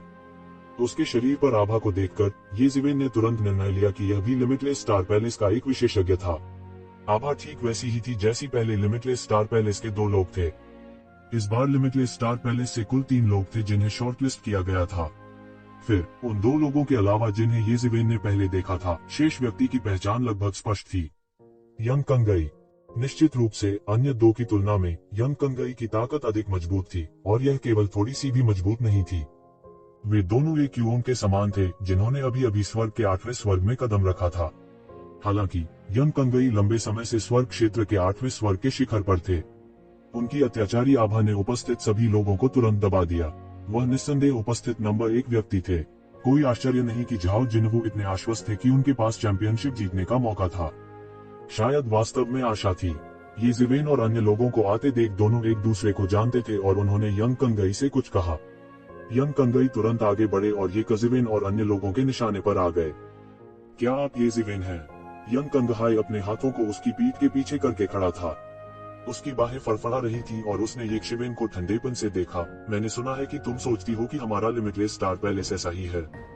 येजिवेन के जवाब की प्रतीक्षा किए बिना यंग कंगहाई ने आगे कहा, हमारा लिमिटलेस स्टार पैलेस दानव जाति के स्वर्गीय दरबार से विरासत में मिला स्टार पैलेस है। इतिहास के संदर्भ में हमारा लिमिटलेस स्टार पैलेस आपके ही कबीले से भी पुराना है। तुम्हारी यह कहने की हिम्मत कैसे हुई कि हमारा असीमित सितारा महल तुम्हारे ये वंश से हीन है? मुझे लगता है कि तुम वास्तव में एक कुएं के तल पर एक मेढक हो। तुम स्वर्ग और पृथ्वी की विशालता को नहीं जानते और तुम अत्यंत अहंकारी हो। उद्धरण चिन्ह। यंग कंगई का रवैया वास्तव में एक वरिष्ठ का था, जैसे कि वो येजिवेन को सबक सिखाने जा रहा हो। हम बेहद घमंडी हैं। अगर यह आपके लिमिटलेस स्टार पैलेस के लिए हमारे ये वंश को अपमानित करने के लिए नहीं था, तो क्या चीजें इस तरह से बदल जाएंगी?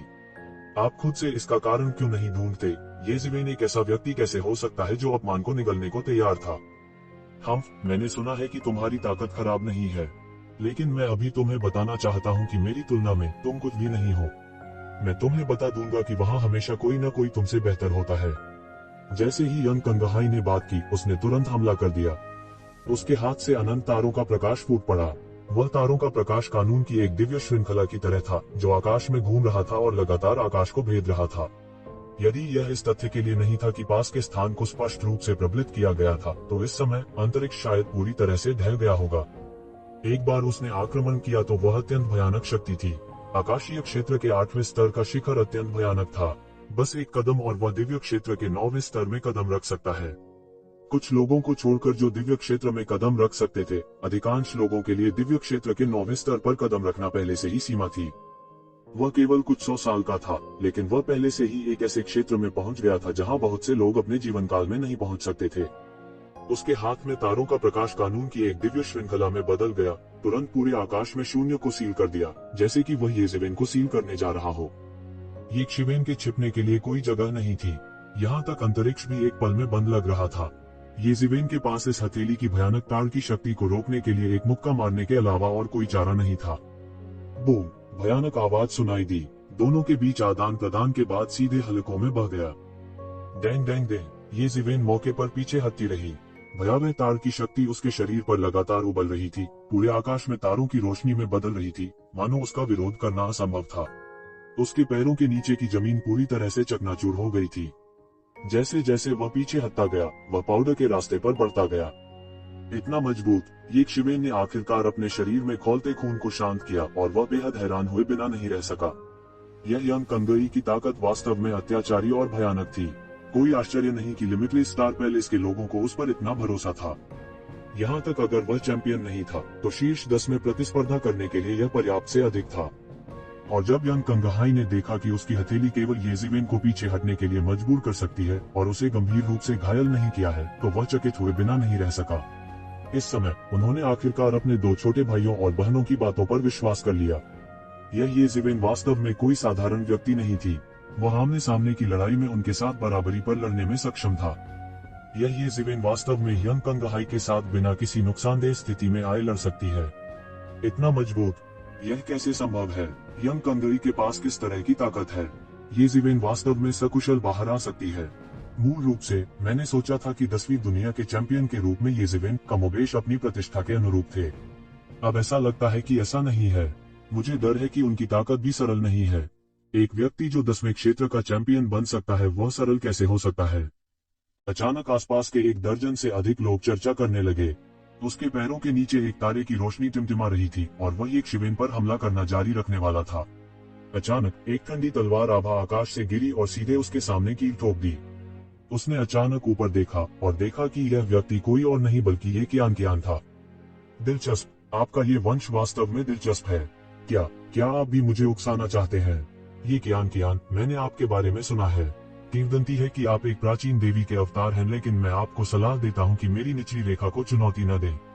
यदि आप वास्तव में मुझे परेशान करते हैं तो मुझे परवाह नहीं है कि आप एक देवी के अवतार हैं। भले ही तुम एक देवता हो, फिर भी मैं तुम्हें मार डालूंगा। यंग कंगहाई ने ये ज़िवेन की ओर ठंडेपन से देखा और कहा, आप कोशिश कर सकते हैं। ये कियान के हाथ में स्नो जेट तलवार गूंजती रही और आसपास की जगह पूरी तरह से जमी हुई लग रही थी। इस समय लिमिटलेस स्टार पैलेस और ये कबीले के अलावा 1 दर्जन से अधिक शीर्ष विशेषज्ञ मौजूद थे। एक एक करके वे सभी ने देखा और एक अच्छा शो देखने का इरादा था। वे दोनों पक्षों के लड़ने के लिए उत्सुक थे ताकि वे इससे लाभ उठा सकें और बाहर खड़े हो सकें। ये सभी शीर्ष विशेषज्ञ थे और उनमें से कोई भी पुरुषों के बीच एक अजगर था। उनके पास असाधारण स्थिति और शक्तिशाली शक्ति थी। उनमें से कोई भी मूर्ख नहीं था। इस समय वे केवल देख सकते थे और वे यहाँ लड़ने के लिए लिमिटलेस स्टार पैलेस और ये कबीले की प्रतीक्षा नहीं कर सकते थे। वह सही है। स्वर्ग के दायरे के 5वें स्तर पर किसी व्यक्ति को धमकाने का क्या मतलब है? यदि आपके पास क्षमता है तो मैं आपके साथ लड़ूंगा, ये क्यूओंग ने आगे बढ़कर कहा। हालांकि उसकी ताकत यंग कंगई की तुलना में थोड़ी कम थी, लेकिन ऐसा नहीं था कि उसके पास लड़ने की ताकत नहीं थी। मैंने आपकी प्रतिष्ठा के बारे में भी सुना है। लोग कहते हैं कि आपके पास सूची के शीर्ष पर होने की प्रतिभा है। मुझे विश्वास नहीं होता, टू जुकोंग ने भी आगे बढ़कर कहा। आखिरी वाला ये लुवान था।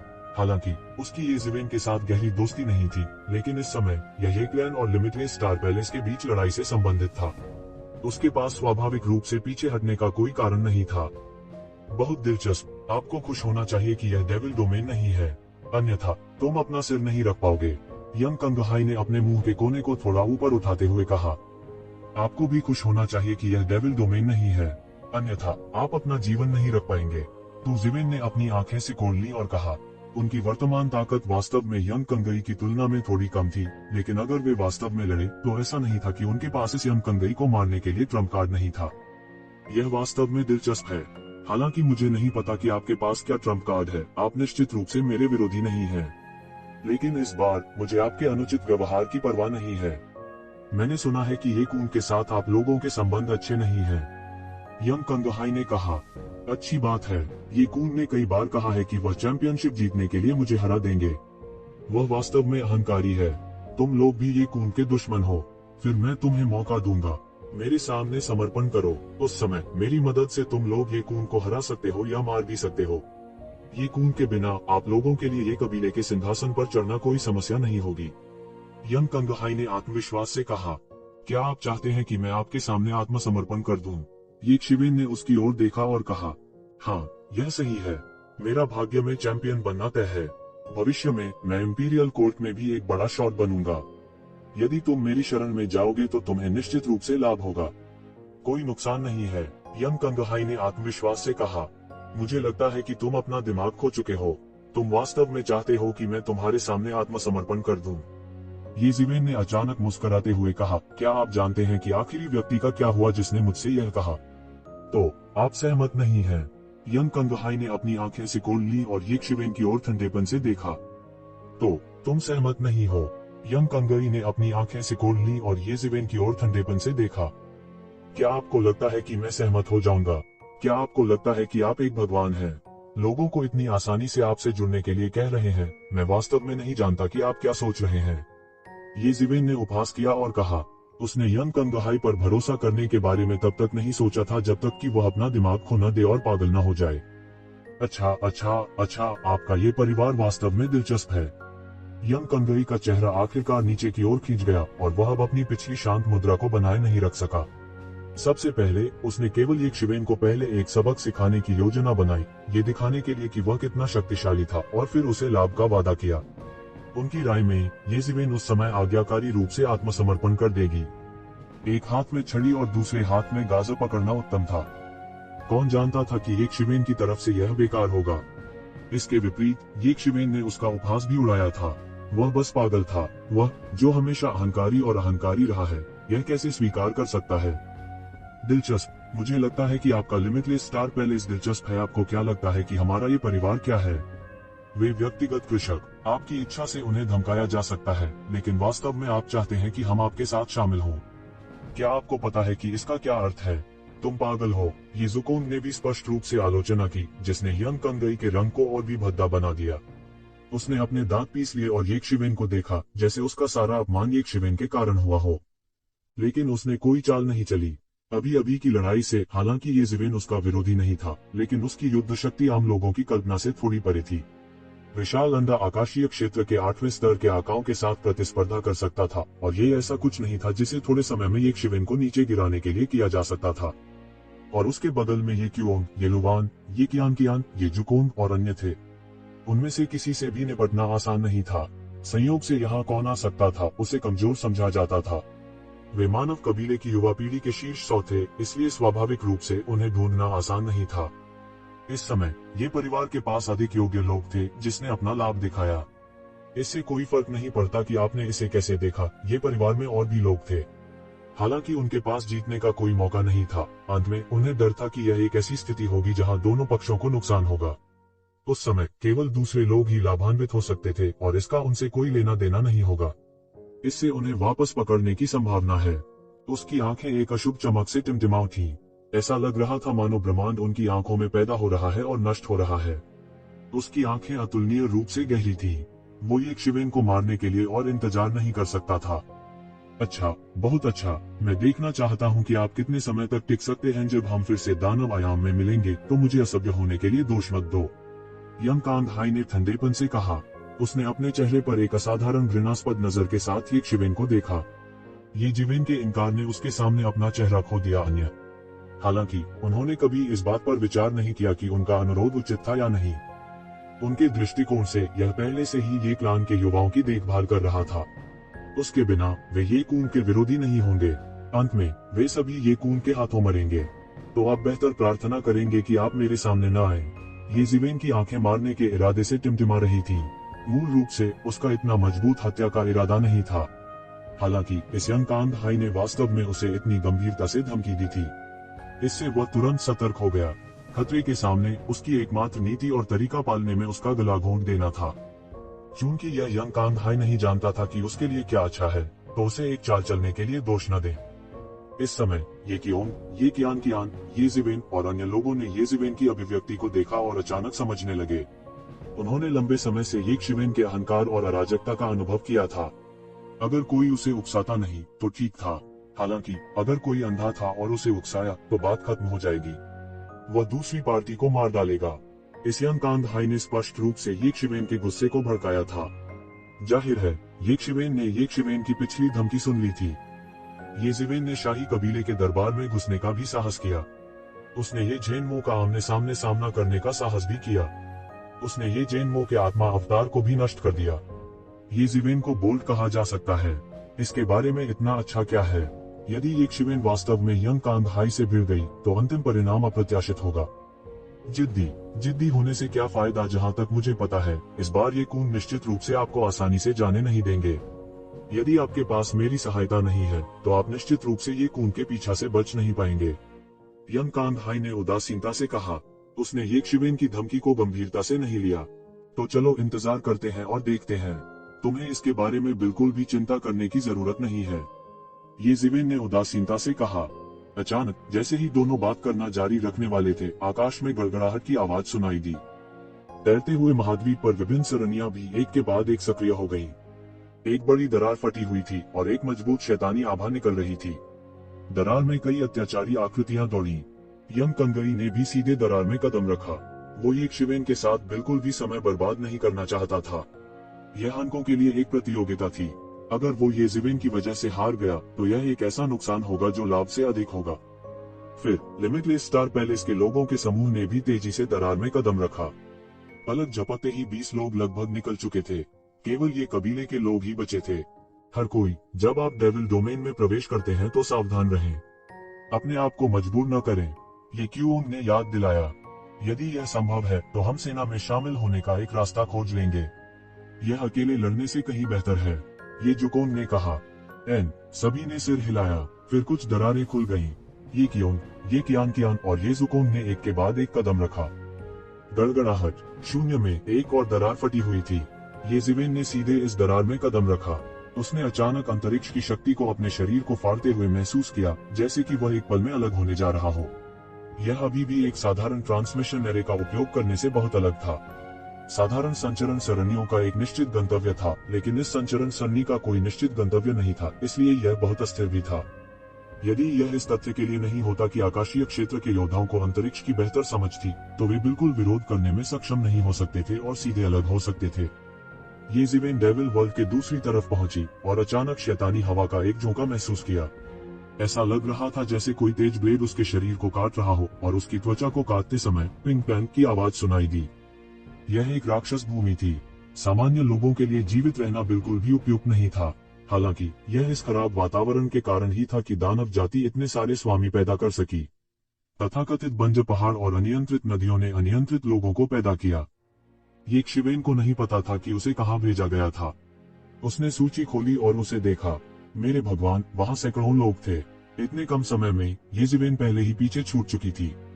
अब पहले स्थान पर 4 शाही कुलों के स्वामी मुरान क्यूई और सूर्य शाही कबीले के स्वामी थे। उनके अलावा शाही कबीले के बहुत सारे उस्ताद थे। यदि हो कबीले के स्वामी को दुष्ट कृषकों से ऊपर कहा जाता है, तो शाही कबीले के स्वामी हो कबीले के शक्तिशाली अस्तित्व से पूरी तरह ऊपर थे। हो कबीले में कभी कभी कुछ लोग होते थे जो शाही कबीले के शीर्ष स्वामी के साथ प्रतिस्पर्धा कर सकते थे। ऐसे लोग बहुत दुर्लभ थे, जैसे फीनिक्स के पंख और किलिन के सींग। दानवों की दुनिया में बहुत से स्थान ऐसे थे जो अत्यंत विभत्स थे। यह उजाड़ युग की तरह नहीं था, जहां पर्वत श्रृंखलाओं में कई राक्षसी जानवर रहते थे। उनमें से कई इन विंड और डायमंड विंड में रहते थे और वे वहां एक विशाल देश बना सकते थे। ये जिवेन अभी पहुंचे ही थे कि अचानक उन्होंने महसूस किया कि बहुत सी निगाहें उनकी ओर दौड़ रही हैं। इस समय डेविल डोमेन में कई राक्षसों के लिए उनकी विपुल जीवन शक्ति अंधेरी रात में एक उज्जवल दीपक की तरह थी। यह असाधारण रूप से चमकदार था। अचानक एक विशाल शैतान का पंजा शून्य से आया और उसे पकड़ लिया। अंत में एक शैतान इसे और सहन नहीं कर सका और सीधे ये जिवेन पर हमला कर दिया। उसे पकड़ना चाहता था ताकि उसे मौत के घाट उतार सके। ये जिवेन ने शैतान के पंजे का मजाक उड़ाया। वह बस ठंडेपन से मुस्कुराया और थोड़ा सा अपने शरीर को एक तरफ कर दिया और शैतान के पंजे को चकमा दे दिया। टकराना, एक कर्कश आवाज सुनाई दी और ये जिवेन के हाथ ने सीधे इस शैतान के पंजे को पकड़ लिया। यह शैतान का पंजा बहुत बड़ा था और इसका व्यास कई मीटर लंबा था। हालांकि ऐसा लग रहा था कि एक शिवेन की पकड़ से बचने का कोई रास्ता नहीं था। यह मौके पर नहीं चल सका। जैसे ही ये जिवेन ने उसे पकड़ना जारी रखा, उसके पीछे शैतान दहाड़ता रहा। गुस्सा भी लग रहा था और दर्द भी हो रहा था। मैं देखना चाहता हूँ कि यह किस तरह का जानवर है, ये जिवेन ने धीरे से कहा और फिर अचानक फिर से पंजा मारा। एक जोर की दहाड़ सुनाई दी और एक शिवेन द्वारा एक विशाल आकृति को शून्य से बाहर निकाला गया। काले शल्क वाले शैतान शेर को ये जिवेन ने शून्य से बाहर निकाला। उसके पीछे अंतरिक्ष के उतार चढ़ाव के साथ विभिन्न आकारों के शैतान शेरों का एक समूह भी दिखाई दिया। जाहिर है यह एक समूह था और यह शैतान शेर इस समूह का पूर्वज था। इस समय क्योंकि वह चुपके से एक शिवेन पर हमला करना चाहता था, उसे एक शिवेन ने पूरी तरह से पकड़ लिया था। लानत है इंसान, मुझे जाने दो, यह शैतान शेर दहाड़ता रहा और इंसानी भाषा में बोला। इसने पहले ही आध्यात्मिक ज्ञान विकसित कर लिया था जो असाधारण था। यह वास्तव में मान्यता है कि मैं एक इंसान हूँ, लेकिन इससे कोई फर्क नहीं पड़ता। ये जिवेन ने तुरंत खींच लिया और इस शैतान शेर को तोप के गोले की तरह तुरंत ये जिवेन की दिशा में खींच लिया गया।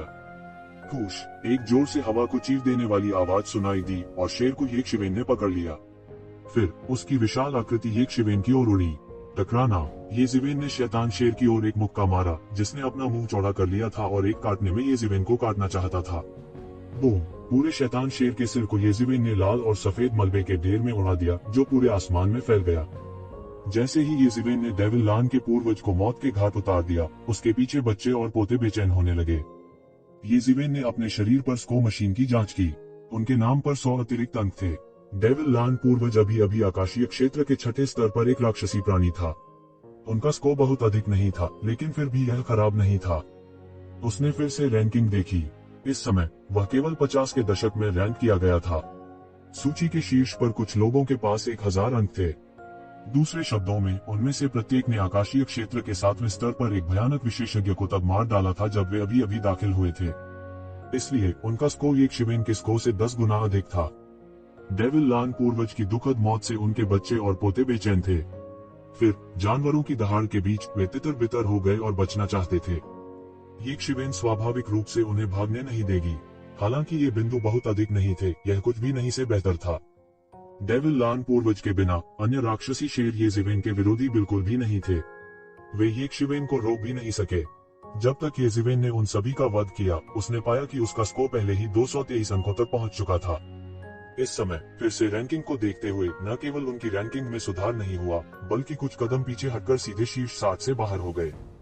वह मदद नहीं कर सकता था, लेकिन थोड़ा अवाक महसूस कर रहा था। क्या चल रहा? वह जानता था कि उसने जरा भी देर नहीं की, लेकिन फिर भी वह इन लोगों की रफ्तार के आगे नहीं टिक सका। लगातार पीछे हटने का खतरा भी था। इस समय ये जिवेन को अंततः एहसास हुआ कि अगर वह बहुत सारे अंक प्राप्त करना चाहता है, तो सबसे महत्वपूर्ण बात शक्तिशाली राक्षसों को मारना है। दुर्बल दैत्य मरकर भी न मारे जा सकते थे। इसके अलावा उनके मारने के लिए इतने सारे राक्षस नहीं थे। शायद उनके डेविल डोमेन में प्रवेश करने की खबर जल्द ही फैल जाएगी। उस समय डेविल डोमेन के नायक प्रतिक्रिया देंगे। यदि वे कोई सैनिक न भी भेज सके, तो भी वे उन्हें घेरने और उनका सफाया करने के लिए बड़ी संख्या में विशेषज्ञ भेजेंगे। ये जिवेन रुके नहीं और डेविल डोमेन की गहराई तक जारी रहे। वैसे भी वह नहीं जानता था कि वह डेविल डोमेन में कहाँ था, लेकिन वह अभी भी दिशा को मोटे तौर पर अलग कर सकता था। जैसे जैसे वह डेविल डोमेन की गहराई के करीब आता गया, दानव क्यूई मोटा होता गया। इसके विपरीत डेविल डोमेन के केंद्र से जितना अधिक दूर, दानव क्यूई उतना ही कम सघन था। यह प्राचीन बैलेंस महाद्वीप जैसा ही था। यदि वह लीडरबोर्ड के शीर्ष पर उन लोगों तक पहुंचना चाहता है, तो उसे शैतान जाति के शीर्ष विशेषज्ञों को मारना होगा। स्वर्ग क्षेत्र विशेषज्ञ की 7वीं फर्म को मारने से उसे 1000 अंक मिलेंगे, और स्वर्ग क्षेत्र विशेषज्ञ की 8वीं फर्म को मारने से उसे 10,000 से अधिक अंक मिलेंगे। यदि उसे निम्न स्तर के शैतानों को मारना है, तो उसे तब तक मारना होगा जब तक कि भगवान न जाने कब। ये जिवेन ने चुपचाप सूची पर नजर डाली। इस सूची को लगातार नई जानकारी मिल रही थी और इसे लगातार अपडेट किया जा रहा था। अत्याचारी विशेषज्ञों की आभा सूची के ऊपर मंडरा रही थी और उनके नाम के पीछे की संख्या लगातार ताजा हो रही थी, लगातार बढ़ रही थी और एक दूसरे से आगे निकलने का प्रयास कर रही थी। प्रत्येक नाम के पीछे यह एक अद्वितीय प्रतिभा का प्रतिनिधित्व करता है। ये जिवेन उत्साह के साथ अपने खून को उबलता महसूस किए बिना नहीं रह सकी। यह इंपीरियल कोर्ट स्ट्रगल जैसा मंच था। यदि यह कोई अन्य स्थान होता, तो इतने सारे विशेषज्ञों को एक दूसरे से प्रतिस्पर्धा करते देखना असंभव होता। अचानक उसने देखा कि सूची के शीर्ष पर नाम के पीछे अंकों की संख्या अचानक 5 अंकों से टूट गई। वे शीर्ष विशेषज्ञ शायद कम से कम स्वर्ग क्षेत्र के 8वें स्तर के शिखर पर हैं, यंग हाई की साधना के समान। इसके अलावा उनके बीच स्वर्ग क्षेत्र के 9वें स्तर पर एक साधना भी है। अगर मैंने जल्दी नहीं की, तो वे मुझे इतनी जल्दी नीचे खींच लेंगे कि मैं उन्हें पकड़ने में असमर्थ हो जाऊंगा। ये शिवेन खुद के बारे में सोचने से खुद को रोक नहीं सका। उसने किसी और चीज की परवाह नहीं की और शैतान की दुनिया की गहराई तक दौड़ पड़ा। ये जिवेन को शैतान की दुनिया में अपना आभा मंडल छुपाना चाहिए था। ऐसा इसलिए था क्योंकि उनकी आभा एक इंसान की थी। इसके अलावा उनके पास इतनी बड़ी मात्रा में जीवन शक्ति थी। इसलिए उसे डर था कि वह जल्द ही बड़ी संख्या में शैतान विशेषज्ञों को आकर्षित करेगा। हालांकि अगर वह उन लोगों को पकड़ना चाहता था, तो उसे बड़ी संख्या में राक्षसों को मारना होगा। इस प्रकार वह अपनी आभा को बिना छुपाए ही प्रकट कर सकता था। तुरंत वह 1,00,000 मील से अधिक के दायरे में एक प्रकाश स्तंभ की तरह था। यह ऐसा था मानो कोई शक्तिशाली दानव प्राचीन बेरेंस महाद्वीप में अपनी राक्षसी आभा को अनैतिक रूप से जारी कर रहा हो। ये जिवेन की हरकतों ने 1,00,000 मील से अधिक के दायरे में दानव जाति के विशेषज्ञों को जल्दी से चिंतित कर दिया। हालांकि कई राक्षसों को पहले से ही मानव जाति के खिलाफ युद्ध की अग्रिम पंक्ति में शामिल कर लिया गया था, लेकिन शैतान दुनिया की ताकत अथाह थी। फिर भी उनके पीछे अभी भी कई विशेषज्ञ थे। अब डेविल वर्ल्ड और मानव जाति के बीच लड़ाई दो मुक्केबाजों की तरह एक दूसरे की ताकत का परीक्षण कर रही थी। दोनों ने अपनी पूरी ताकत नहीं लगाई थी। मानव जाति के पास बड़ी संख्या में विशेषज्ञ तैयार थे और अभी तक फ्रंटलाइन में प्रवेश करना बाकी था। दैत्य जाति के समान ही थी। उनके भी कबीले और शहर थे। कुछ दूरस्थ क्षेत्रों में, जंगल में कुछ राक्षसों ने अभी भी जनजातियों के रूप को बनाए रखा है। ये शिवेन को नहीं पता था कि वह कहां पहुंचा। लगभग तुरंत ही उनकी जीवटता ने पास की जनजाति के 1 दर्जन से अधिक शक्तिशाली विशाल राक्षसों को आकर्षित किया। दर्जनों या इतने ही विशालकाय राक्षस जो छोटे पहाड़ों जितने विशाल थे, उसी स्थान पर आकाश पार कर गए। एक एक कदम 100 मील दूर था और उनकी गति बहुत तेज थी। वे सभी स्वर्ग क्षेत्र के 5वें स्वर्ग और उससे ऊपर के विशालकाय दानव थे। उनके बीच एक विशालकाय दानव एल्डर भी था जो स्वर्ग के दायरे के 7वें स्वर्ग में एक शक्तिशाली अस्तित्व था। उनके पीछे स्वर्ग क्षेत्र के पहले स्तर पर, स्वर्ग क्षेत्र के दूसरे स्तर पर, स्वर्ग क्षेत्र के तीसरे स्तर पर और यहाँ तक कि आधे चरण के स्वर्ग क्षेत्र में राक्षसों की एक बड़ी संख्या थी। यहाँ तक एक विशाल दानव एल्डर भी था जो स्वर्ग के दायरे के 7वें स्तर पर एक शक्तिशाली अस्तित्व था। मानव, बेहतर होगा कि तुम आज्ञाकारी रूप से आत्मसमर्पण कर दो। हे, मैंने लंबे समय से मानव मांस नहीं खाया है और यह वास्तव में एक योद्धा है। यदि आप ऐसे व्यक्ति को बाजार से खरीदना चाहते हैं तो इसके लिए बहुत अधिक मान खर्च करना पड़ेगा। क्रिस्टल, बच्चों, आज आपके लिए पेट भरने का समय है। जब उसने येजिवेन को देखा तो उस विशाल राक्षस बुजुर्ग की आंखें चमक उठी। येजिवेन की जीवटता अत्यधिक थी। विशाल राक्षस बुजुर्ग के लिए यह बस एक सर्वोच्च खजाना था। वह इतने लंबे समय तक जीवित रहे थे। वह कैसे नहीं समझ सकता था कि इस येजिवेन ने अनगिनत कीमती दवाएं निगल ली थी। उसके शरीर पर खून की हर बूंद और मांस का हर टुकड़ा अतुलनीय रूप से कीमती था। येजिवेन ने कीमती दवा के रूप में किलिन मांस को निगल लिया। दरअसल दैत्यों की नजर में उसके शरीर पर मांस लगभग एक जैसा था। स्वर्ग क्षेत्र के 5वें स्तर पर एक बच्चे के पास वास्तव में इतनी शक्तिशाली जीवन शक्ति थी। यह सचमुच बहुत बढ़िया है। अब यह सब उनके गोत्र को लाभ पहुंचाने वाला था। येजिवेन का मांस खाने के बाद कौन जानता था कि उसके कितने बच्चे एक ही बंधन में स्वर्ग की ओर उठेंगे और सेलेस्टियल बीइंग दायरे में कदम रखेंगे। यह कोई अतिशयोक्ति नहीं थी। पिछले 200 वर्षों में येजिवेन पहले से ही उन कीमती दवाओं की गिनती खो चुका था जो उसने खाई थी। ये कीमती दवाएं शक्तिशाली ऊर्जा में तब्दील हो गई थी जो उनके शरीर की हर कोशिका में छिपी हुई थी। गर्जन, गर्जन, गर्जन। यह विशालकाय दानव जनजाति विशालकाय राक्षसों से भरी हुई थी। ये विशालकाय दानव सैकड़ों और हजारों की संख्या में लगातार गर्जना कर रहे थे। उनकी दहाड़ ने आसपास के स्थान को हिला दिया और इन दैत्यों के चेहरे उत्साह से चमक उठे। ये विशाल राक्षस तथाकथित राक्षस जाति थे जिन्हें कभी आत्मसात नहीं किया गया था। उन्होंने कभी भी शाही परिवार के शासन को प्रस्तुत नहीं किया था। हालांकि वे आजाद थे, लेकिन वे उन कई लाभों का आनंद लेने में भी असमर्थ थे जिनका आनंद अन्य दैत्यों ने उठाया था। उनके पास खाने के लिए बहुत कम खून था। इंसानों की तो बात ही छोड़ी, जो दानव जाति में एक दुर्लभ जाति थी। मुझे लगता है कि आप सभी जीने से थक चुके हैं। स्वर्ग क्षेत्र का 7वां स्तर 1000 अंक है। हालांकि यह ज्यादा नहीं है, यह कम भी नहीं है। आप सभी को जोड़कर TSK। वैसे भी आपके पास 3000 से अधिक अंक हैं। उन सभी को मेरे लिए अंकों में बदल दो। येजिवेन दिल खोलकर हंसी। ये विशाल शैतान उसे अपना भोजन मानते थे, लेकिन वह इन विशाल शैतानों को अपना स्को भी मानता था। तुम्हारी हिम्मत कैसे हुई? विशाल दानव बुजुर्ग अचानक उग्र हो गए। जब वह दहाड़ा और हमला करने ही वाला था तो एक शिवेन पहले चली। उसका पूरा शरीर एक सुनहरी बिजली की तरह था जो आकाश को भेदती हुई और सीधे विशाल राक्षसों के समूह में दौड़ रही थी। ये विशालकाय दानव अलग अलग आकार के थे, लेकिन सबसे छोटा भी 20 मीटर से अधिक लंबा था। विशालकाय दानव 50 मीटर से अधिक लंबा था। जब वह खड़ा हुआ तो वह पहाड़ जैसा था। यह ठीक इस विशाल शरीर और शक्तिशाली ताकत के कारण था कि दानव दुनिया में विशाल राक्षस बहुत लोकप्रिय युद्ध उपकरण थे। जब नगरों को घेरने और गढ़ों पर अधिकार करने की बात आती थी तो वे अतुलनीय रूप से पहने थे। लेकिन इस समय येजिवेन के सामने यह विशाल आंकड़ा पूरी तरह से बेकार था, क्योंकि यह येजिवेन के बराबर नहीं था। अगर ऐसा होता भी तो यह बेकार होता, क्योंकि येजिवेन की ताकत उनकी ताकत से भी ज्यादा भयानक थी। वह मानव रूप में बस एक अत्याचारी था। टकराना, टकराना, टकराना। Half step celestial being realm के कई विशाल राक्षस एक जोरदार धमाके के साथ मौके पर ही फट गए, जो खून की धुंध में बदल गया जिससे आसमान भर गया। फिर एक खून के रंग का प्रकाश सीधे येजिवेन के शरीर से निकला और उसने सीधे रक्त की धुंध को उसमें डाल दिया। हालांकि आधे चरण वाले सेलेस्टियल बीइंग रियलम के इन विशाल राक्षसों के पास अंत नहीं थे। त्यानुवान मिरा को इन शैतानों के मांस और रक्त की आवश्यकता थी। त्यानुवान मिरा द्वारा आकाश को भरने वाले रक्त के सार को अवशोषित करने के बाद सार का एक हिस्सा सीधे येजिवेन के शरीर में रूपांतरित और एकीकृत हो गया था, जैसे कि यह किसी भी समय और स्थान पर उसकी शारीरिक शक्ति की भरपाई कर रहा हो। लगभग एक पल में वह चोटी पर वापस आ गया। धिक्कार है, तुम मौत को दावत दे रहे हो। सेलेस्टियल बीइंग रियलम के 5वें स्तर के एक विशाल दानव ने गर्जना की और येजिवेन की ओर एक मुक्का मारा। वह बहुत आश्वस्त था और उसे विश्वास था कि वह येजिवेन को एक पंच से मौत के घाट उतार सकता है। अपनी उंगली के आकार का व्यक्ति अपने मुक्के को कैसे रोक सकता है? डांग। नतीजतन धातु के टकराने की आवाज गूंज उठी। येज़ेबेल ने आने वाले पंच का अपनी मुट्ठी से स्वागत किया और उसे ब्लॉक कर दिया। वह चिल्लाया और उसके पूरे हाथ से केवल एक स्पष्ट कर्कश आवाज सुनाई दी। फिर उसका पूरा हाथ अचानक टूट गया और उसका मांस फट गया और खून बहने लगा। वह पीछे हटता रहा और उसकी आंखें आश्चर्य से भरी रहीं। उसने येशिवेन को ऐसे देखा जैसे उसने कोई भूत देखा हो और उसे विश्वास नहीं हो रहा था। यह कैसे संभव है? मनुष्य की शक्ति इतनी महान कैसे हो सकती है? उसे विश्वास नहीं हो रहा था कि वह वास्तव में एक कमजोर इंसान से उस ताकत में हार गया जिस पर उसे सबसे ज्यादा गर्व था।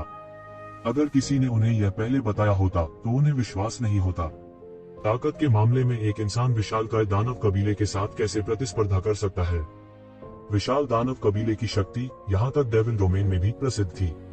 युद्ध के उन जानवरों की तुलना में जिन्होंने अभी तक बुद्धि विकसित नहीं की थी, विशालकाय दानव कबीले को युद्ध के लिए अधिक उपयुक्त माना गया था। और सबसे महत्वपूर्ण बात यह थी कि येशिवेन का क्षेत्र उससे ज्यादा ऊंचा नहीं था, बल्कि उसके जैसा ही था। उसी दायरे में येशिवेन के मुंह से उसका एक हाथ नष्ट हो गया था। यह कितना भयानक था! यदि उसका क्षेत्र येज़ेबेल जितना अच्छा नहीं होता तो वह उन अर्धचरण दिव्य क्षेत्र विशेषज्ञों की तरह मौके पर ही उड़ा दिया गया होता। अचानक वह बहुत हैरान हुआ और बार बार पीछे हट गया। वह विशाल शैतान से पीछे हटना चाहता था, लेकिन येशिवेन उसे यह अवसर कैसे दे सकता था? वह तुरंत आगे बढ़ा और मौके पर ही मुक्का मार दिया। उसकी सुनहरी मुट्ठी की शक्ति बाहर निकली और तुरंत विशाल शैतान को जलमग्न कर दिया। बूम! विशाल दानव कबीले को खून की धुंध के एक बादल में विस्फोट से उड़ा दिया गया था और येज़ेबेल ने और 10 अंक प्राप्त किए। हालांकि यह ज्यादा नहीं था। येज़ेबेल की लगातार हत्या के बाद सूची में उसकी रैंकिंग स्थिर हो गई थी। हालांकि वह अभी भी 50 के दशक में था, यह पहले की तुलना में बहुत बेहतर था। शुरुआती अंतर के बाद यह रैंकिंग धीरे धीरे फिक्स हो गई थी। शुरुआत में सभी को अलग अलग जगहों पर भेजा गया। कुछ लोगों को ऐसे स्थानों पर भेजा गया जहां शैतान कबीले के अधिक विशेषज्ञ थे और शुरुआत में उनके पास अधिक अंक थे। कुछ लोगों को बंजर जगहों पर भेज दिया गया और फिर भी उनके 0 अंक थे। अच्छा नहीं, यह राक्षस भयंकर है। हर कोई सावधान! इस समय विशाल दानव कबीले के बुजुर्ग की आंखों में एक भयावह अभिव्यक्ति प्रकट हुई। उसे विश्वास नहीं हो रहा था कि येज़ेबेल इतना शक्तिशाली था कि वह सीधे इन निम्न स्तर के रसातल को छोड़ने का आदेश दे सकता था। फिर उसने एक कदम आगे बढ़ाया और आधा आसमान पार कर लिया। वह सीधे मौके पर उतर गया और अचानक येशिवेन पर गिर पड़ा। येज़ेबेल की दृष्टि में यह एक छोटे पहाड़ की तरह था जो सीधे उसी स्थान पर गिर रहा था। खुला जोर की गर्जना के साथ एक विशाल पदचिह्न शून्य पर खिसक गया। बूम! येज़ेबेल ने अपना हाथ फैलाया और अंतहीन तलवार क्यूई उसके हाथ में घनीभूत हो गई। एक लंबी तलवार नदी में बदल गई और सीधे विशाल पैर पर गिर गई। बूम! यह विशाल पैर मौके पर ही खून से लथपथ हो गया और तुरंत उस विशाल पैर पर एक बड़ा घाव दिखाई दिया। विशालकाय दानव एल्डर चिल्लाए बिना नहीं रह सका, लगभग अपनी सांस खो रहा था। उसका पूरा शरीर प्राचीन जादू से संयमित था और उसे चट्टान की तरह ठोस कहा जा सकता था। लेकिन इस समय येज़ेबेल की तलवार ने वास्तव में उसके शरीर में एक बड़ा घाव कर दिया था। रक्त स्तंभ की तरह बह निकला। दृश्य अत्यंत भयानक था। हालांकि येशिवेन अभी खत्म नहीं हुआ था। उनकी आक्रामक की दूसरी लहर एक पल में आ गई। स्वॉर्डलाइट ने विशाल आकाश को छेद दिया। वह अत्यंत चकाचौंध करने वाला था, तलवार के कमल की तरह आकाश में खिल रहा था। स्वॉर्ड लोड सीधे फटकर विशाल डेविल एल्डर के शरीर पर गिर गया। Boom boom boom! एक गगनभेदी विस्फोट के साथ विशालकाय डेविल एल्डर दयनीय रूप से चिल्लाया। उसने सोचा कि उसका शरीर लोहे की तरह सख्त है, लेकिन येशिवेन की तेज तलवार क्यूई के सामने यह कुछ भी नहीं था। पल भर में उसके पूरे शरीर पर बड़े बड़े घाव हो गए। खून के छींटे फूट पड़े और उसकी मांसपेशियां पूरी तरह से फट गईं। यह कैसे संभव है?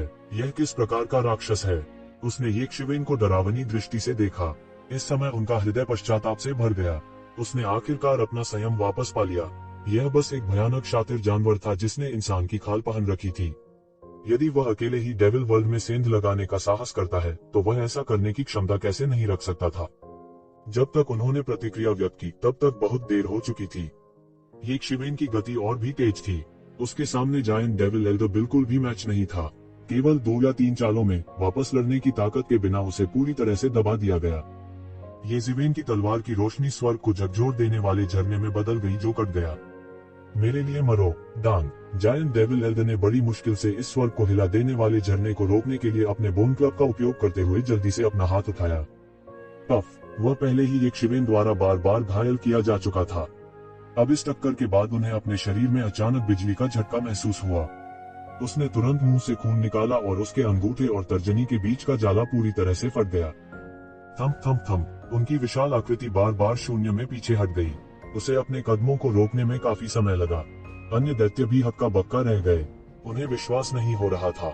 जायंट डेविल एल्डर उनके कबीले में नंबर 1 बिजलीगर था। यहाँ तक पूरे डेविल वर्ल्ड में भी उन्हें एक पावर हाउस माना जा सकता था।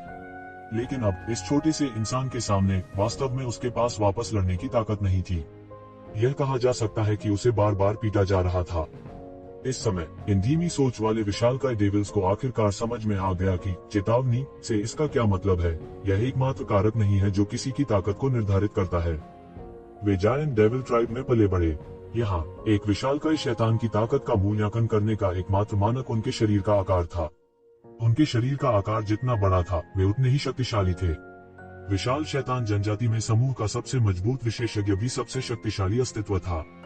अब येजिवेन ने बहुत ही आदिम और बर्बर विशाल शैतान जनजाति की विशालकाय शैतान जनजाति की समझ को पूरी तरह से बदल दिया था। हालांकि येजिवेन का आक्रमण अभी खत्म नहीं हुआ था। यह स्वर्ग को हिला देने वाली सुनामी की तरह थी, लगातार और लगातार। स्वॉर्ड लाइट ने बार बार बमबारी की। डांग डांग डांग, हर बार तलवार की रोशनी हड्डी की छड़ी पर गिरती थी। यह शक्ति के तूफानी समुद्र की तरह थी। यहाँ तक विशालकाय शैतान जनजाति का सबसे मजबूत विशेषज्ञ भी हड्डी की छड़ी को अपने हाथ में नहीं पकड़ सकता था। असंभव, तुम इंसान नहीं हो सकते। तुम जरूर डेविल ड्रैगन कबीले से हो। इस विशालकाय डेविल एल्डर ने बस हमला करने की हिम्मत नहीं की। डांग, एक और तेज आवाज गूंजी और हड्डी की छड़ी को सीधे उड़ते हुए भेजा गया। हड्डी की छड़ी पर भयानक शक्ति कांप उठी। यह विशालकाय शैतान एल्डर हड्डी की छड़ी को अपने हाथ में नहीं पकड़ सकता था। यह बोन स्टिक एक अत्यंत शक्तिशाली जादुई जानवर के पैर की हड्डी से बनाई गई थी। इस समय यह पूरी तरह से हिल गया और उड़ गया। यह सीधे पास के पहाड़ की चोटी से टकराया और मौके पर ही फट गया, जिससे पहाड़ समतल जमीन में बदल गया। हालांकि यह हड्डी की छड़ी पहले से ही दरारों में घनी थी। येजिवेन ने अपनी निडर शक्ति का इस्तेमाल कर अनगिनत दरारों में बमबारी की थी और अब इसे पूरी तरह से खत्म कर दिया गया था। कुछ ही एक और स्वॉर्ड लाइट दुर्घटनाग्रस्त हो गई। बोन स्टिक की सुरक्षा के बिना येजिवेन की स्वॉर्ड लाइट की गति कम नहीं हुई।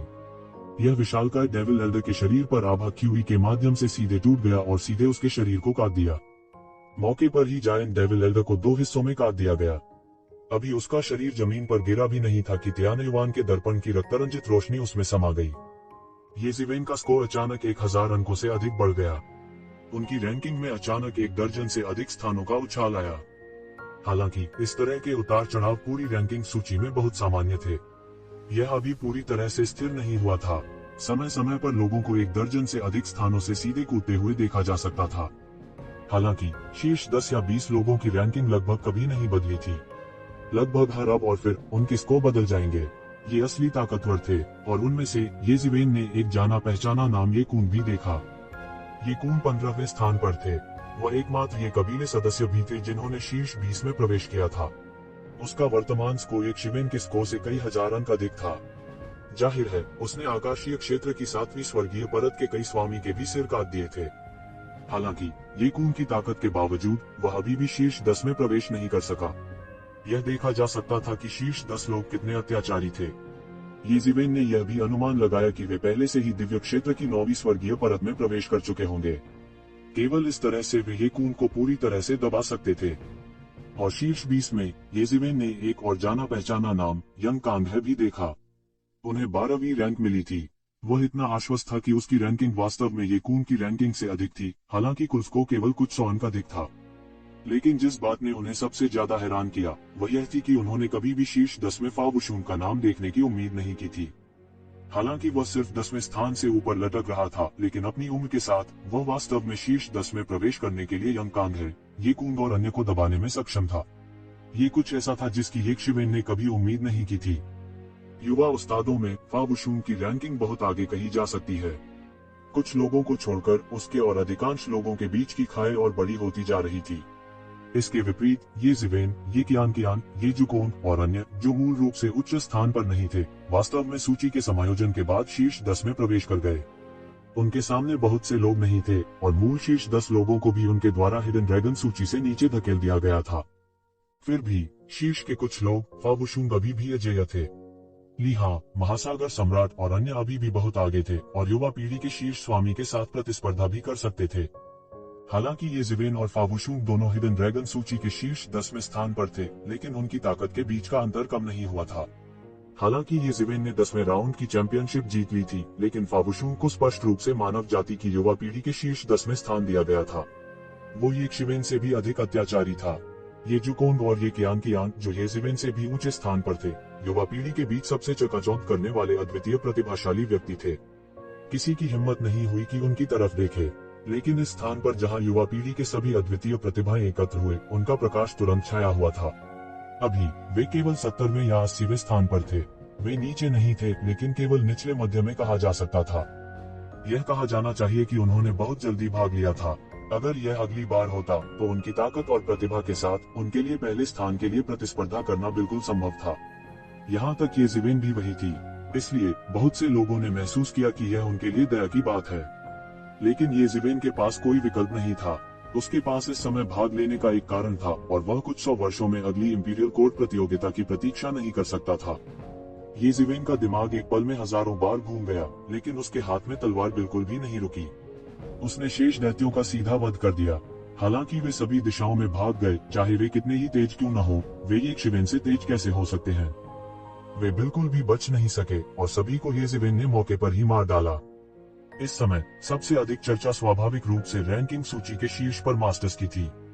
भले ही दानव जाति अभी भी आक्रमण कर रही थी, फिर भी शीर्ष 100 रैंकिंग के लिए इस लड़ाई ने कई लोगों का ध्यान आकर्षित किया।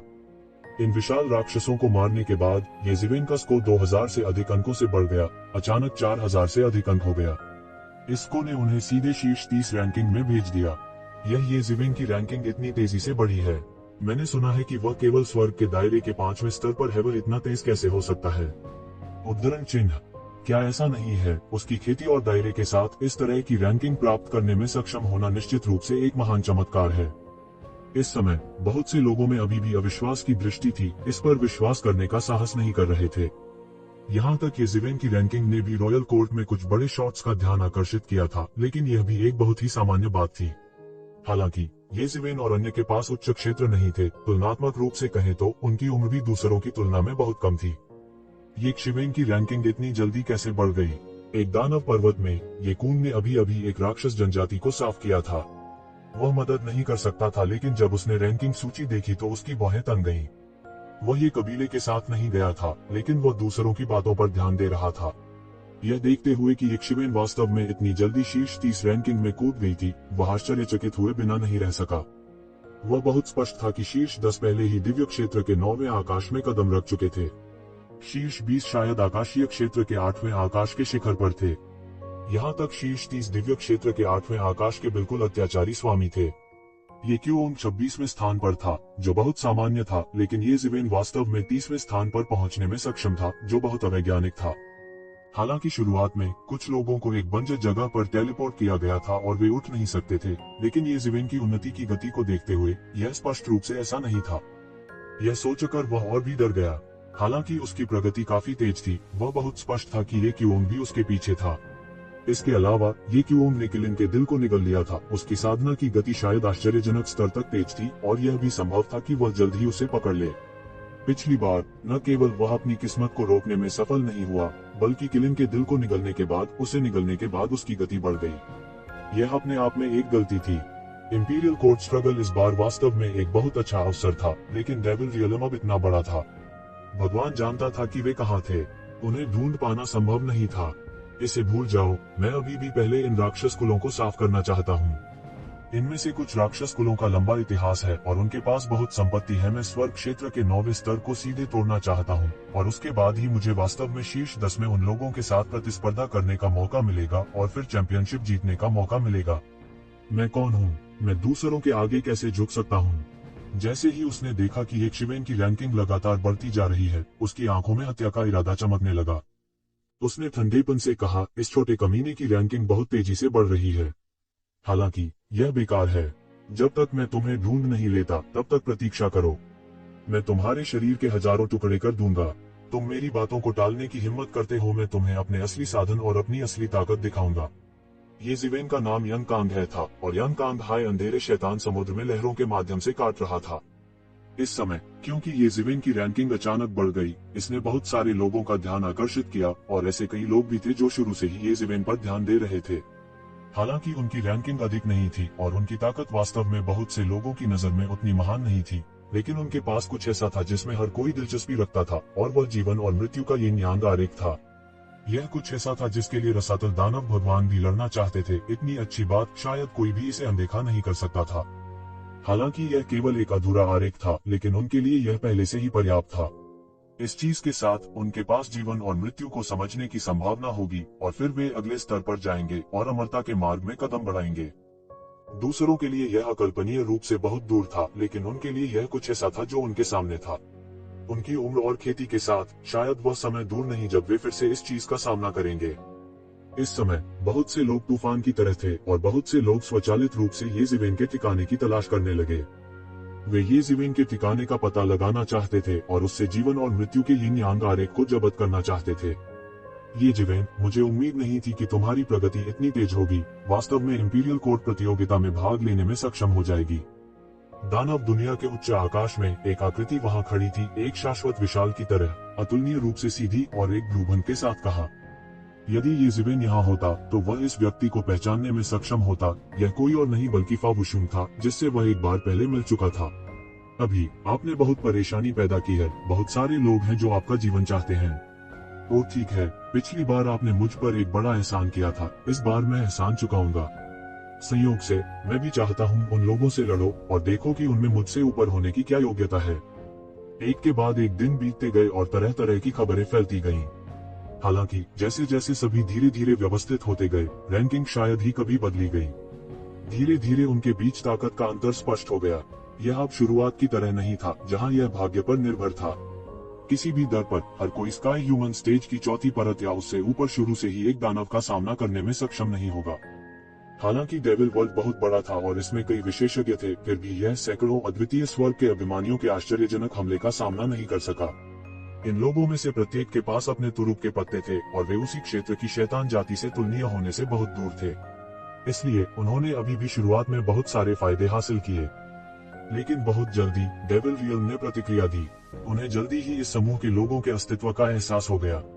मानव जाति में उनके जासूसों से मिली जानकारी के साथ वे जल्दी से जान गए कि मानव प्रतिभाओं का एक समूह अंदर आ गया है। वे क्रोधित हुए बिना नहीं रह सके।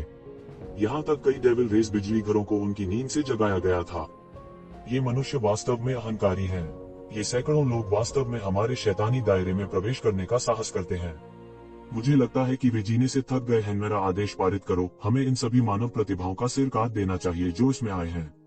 उद्धरण चिन्ह। शैतानी दायरे के एक सर्वोच्च अस्तित्व ने अपना आदेश जारी किया।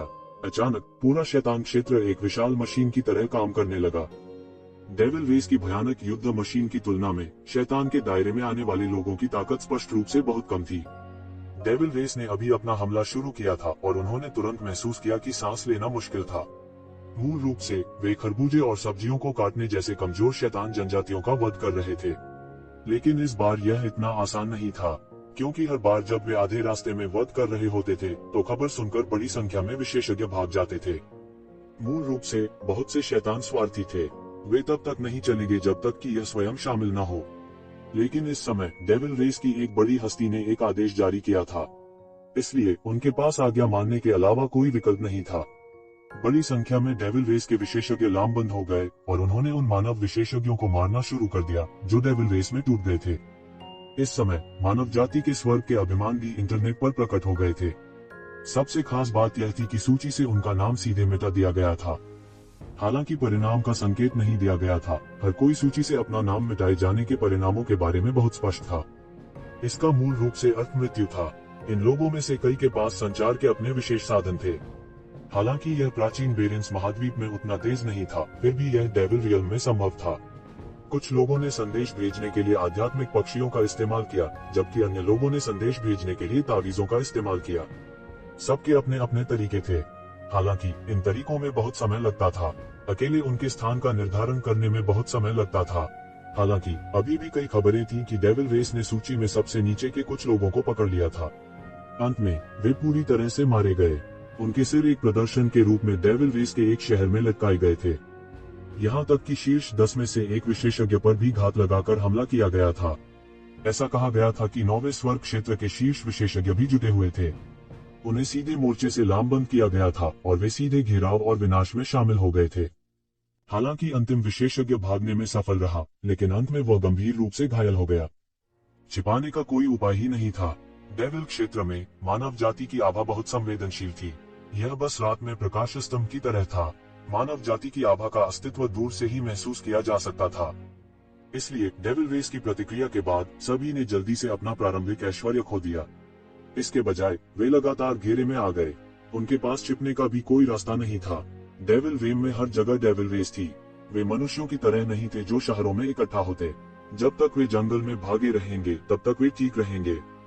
इनमें से कई डेविल रेस राक्षसी हवाओं में भी रहते थे। कुछ राक्षसी जानवरों की तरह पहाड़ों में भी रहते थे। इसलिए मनुष्यों के कोई निशान बिल्कुल नहीं थे।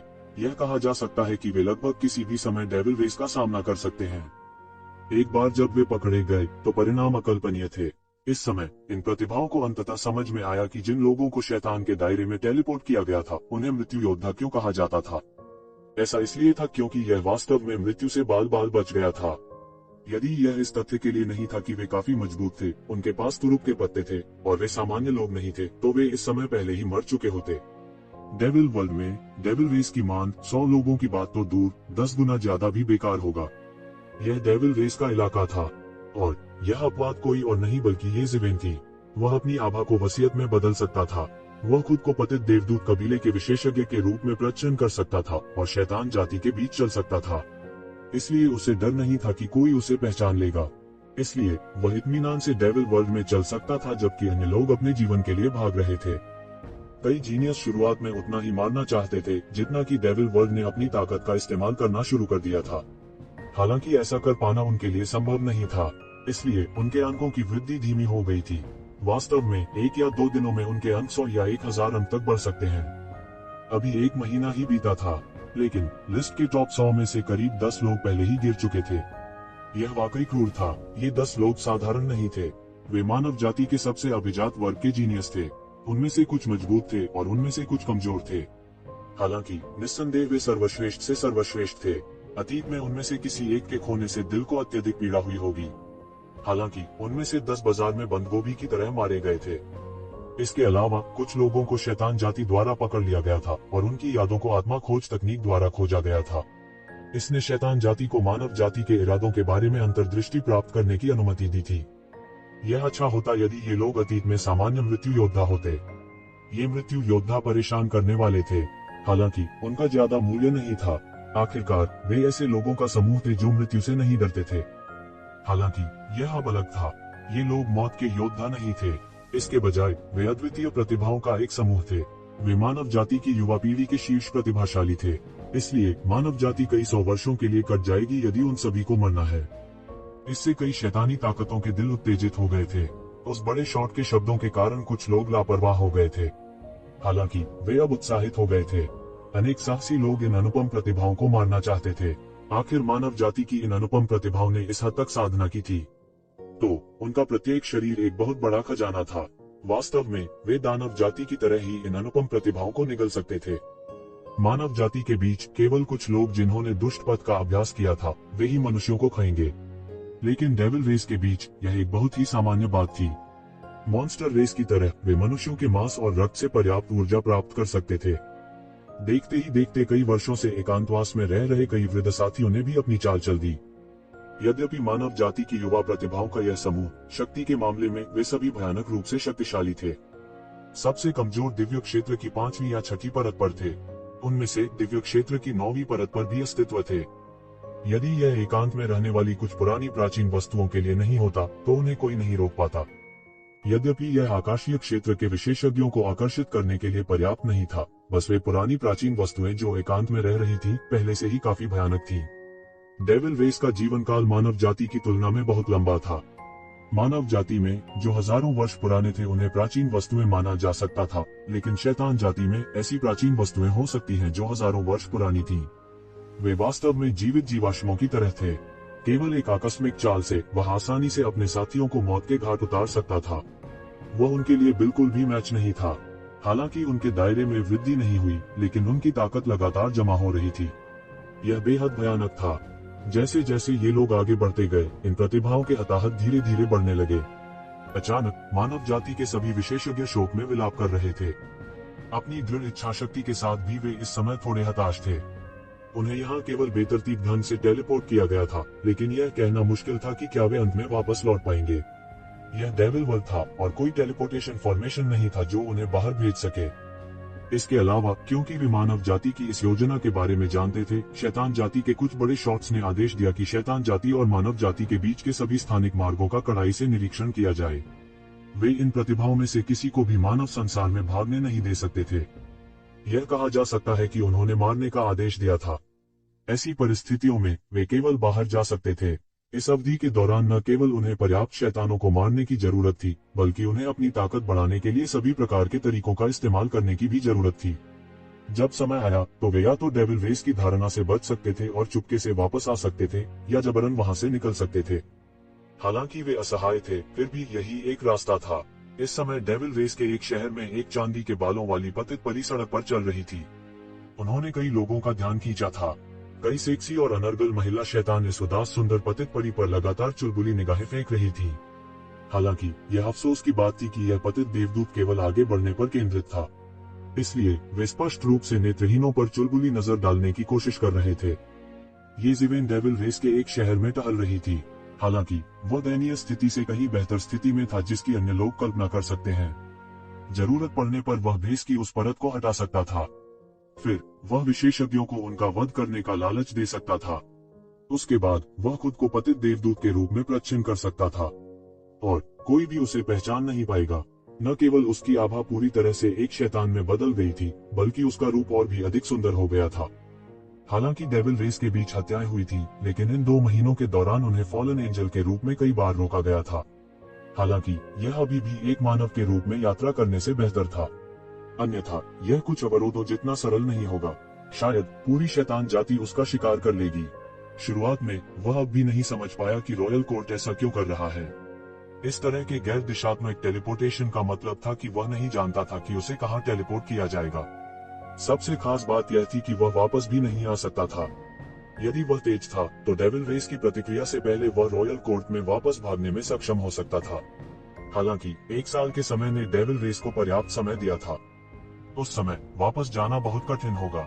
भले ही एक शिवेन ने खुद को पतित देवदूत के रूप में प्रच्छन्न किया हो, उसके लिए डेविल रेस द्वारा स्थापित चौकियों से आसानी से गुजरना बहुत मुश्किल होगा। अन्य लोगों का उल्लेख नहीं, वापस भागना लगभग असंभव था। हालांकि इस समय वह अचानक समझ गया कि रॉयल कोर्ट केवल जहरीले कीड़े पाल रहा था। जो लोग सबसे दुखद वातावरण में जीवित रह सकते थे, निस्संदेह भविष्य में सबसे अत्याचारी विशेषज्ञ बनेंगे। दिव्य क्षेत्र में आगे बढ़ना उनके लिए कोई समस्या नहीं होगी। हालांकि इससे बहुत नुकसान भी होगा। अंत में इस समूह के कितने लोग वापस लौटने में समर्थ होंगे? यदि उन्हें शांति से बढ़ने दिया जाता तो इनमें से कई लोग भविष्य में मानव जाति के शीर्ष विशेषज्ञ बन जाते। अब वे यहाँ मरने वाले थे। रॉयल कोर्ट के उच्च अधिकारी क्या सोच रहे थे? यहाँ तक अगर रॉयल कोर्ट के उच्च अधिकारी इस बारे में स्पष्ट नहीं थे, तो प्रमुख बलों के उच्च अधिकारी इतनी आसानी से अपने सबसे उत्कृष्ट शिष्यों को मरने के लिए कैसे भेज सकते थे? जरूर कोई राज होगा जिसके बारे में उसे पता नहीं था। ये जिवेन पूरी तरह से कल्पना कर सकते थे कि रॉयल कोर्ट की अपनी योजनाएं होनी चाहिए। क्या वास्तव में एक विषैला कीट राजा को पालने के लिए इतनी सारी प्रतिभाओं को छोड़ना उचित था? हालांकि इस समय उसके पास इतना सोचने का समय नहीं था। कोई फर्क नहीं पड़ता कि रॉयल कोर्ट की योजना क्या थी। डेविल रेस के आक्रमण के साथ वह धीरे धीरे एक बड़ी आपदा की आभा को सूंघ सकता था। एक शिवेन को जल्द से जल्द अपनी ताकत में सुधार करना था। केवल पर्याप्त अत्याचारी शक्ति के साथ ही उसे वास्तव में बोलने का अधिकार हो सकता था। तभी वह प्राचीन फीनिक्स दायरे में जा सकेगा और हुआ मैंधान को वापस ला सकेगा। यह बात काफी समय से उनके दिल में दबी हुई थी। यह लगभग पीड़ादायक बिंदु बनता जा रहा था। यदि वह इसे हल नहीं कर सका तो यह उसके हृदय में एक राक्षस के रूप में विकसित हो सकता है। अन्य प्रतिभाओं के लिए डेविल वर्ल्ड में प्रवेश करना निश्चित रूप से अस्तित्व की एक पतली संभावना के साथ एक अस्तित्व था। हालांकि ये जिवेन के लिए ऐसा नहीं था, खासकर तब जब उसके पास डेविल रेस के सर्वोच्च सम्राट की विरासत भी थी। हाँ, उसने इसके बारे में सोचा था। यदि वह कम समय में अपनी खेती में बहुत सुधार करना चाहता था, तो शैतान राजा द्वारा पीछे छोड़े गए खजाने को प्राप्त करने का एकमात्र तरीका था। इससे पहले येमो ने कई बार उससे यह उम्मीद करते हुए उसका उल्लेख किया था कि वह शैतान राजा के खजाने को प्राप्त कर सकता है। यह बस इतना था कि एक शिवन के पास पहले यह समय और अवसर नहीं था, लेकिन अब उसके पास यह था। स्वर्ग क्षेत्र के 5वें स्तर की उसकी साधना स्वर्ग क्षेत्र के 8वें स्तर के खिलाफ प्रतिस्पर्धा करने के लिए पर्याप्त थी। उसके लिए उस स्थान पर जाना ही काफी था। इस बार शीर्ष 100 रैंकिंग की प्रतियोगिता में अभी आधा साल बाकी था। उनके लिए वहां जाना और वापस आना ही काफी था। यदि वह शैतान राजा के खजाने को प्राप्त कर सकता है तो यह ठीक होगा, भले ही वह शीर्ष 100 रैंकिंग के लिए प्रतिस्पर्धा न करे। जबकि अन्य स्वामी डेविल रेस के आकाओं के पीछा से बचने के लिए संघर्ष कर रहे थे, वह पहले ही डेविल वर्ल्ड के एक छोटे से छोटे शहर में आ चुका था। डेविल वर्ल्ड में यह स्थान भी एक अपेक्षाकृत उजाड़ क्षेत्र था, न कि 8 शाही परिवारों द्वारा शासित मुख्य क्षेत्र। कई दसियों हजार साल बीत चुके हैं, लेकिन यह जगह अभी भी पहले जैसी ही है, जैसे कि यह कभी नहीं बदलेगी। अनगिनत वर्षों तक डेविल रेस में कोई बदलाव नहीं होगा। ये ज़िवेन के कानों में एक आह भरी। ये मुंह की आकृति ये ज़िवेन के कंधे पर दिखाई दी। उसने शैतानों को आते जाते देखा। ऐसा लग रहा था जैसे अनगिनत वर्षों से ऐसा ही हो रहा हो।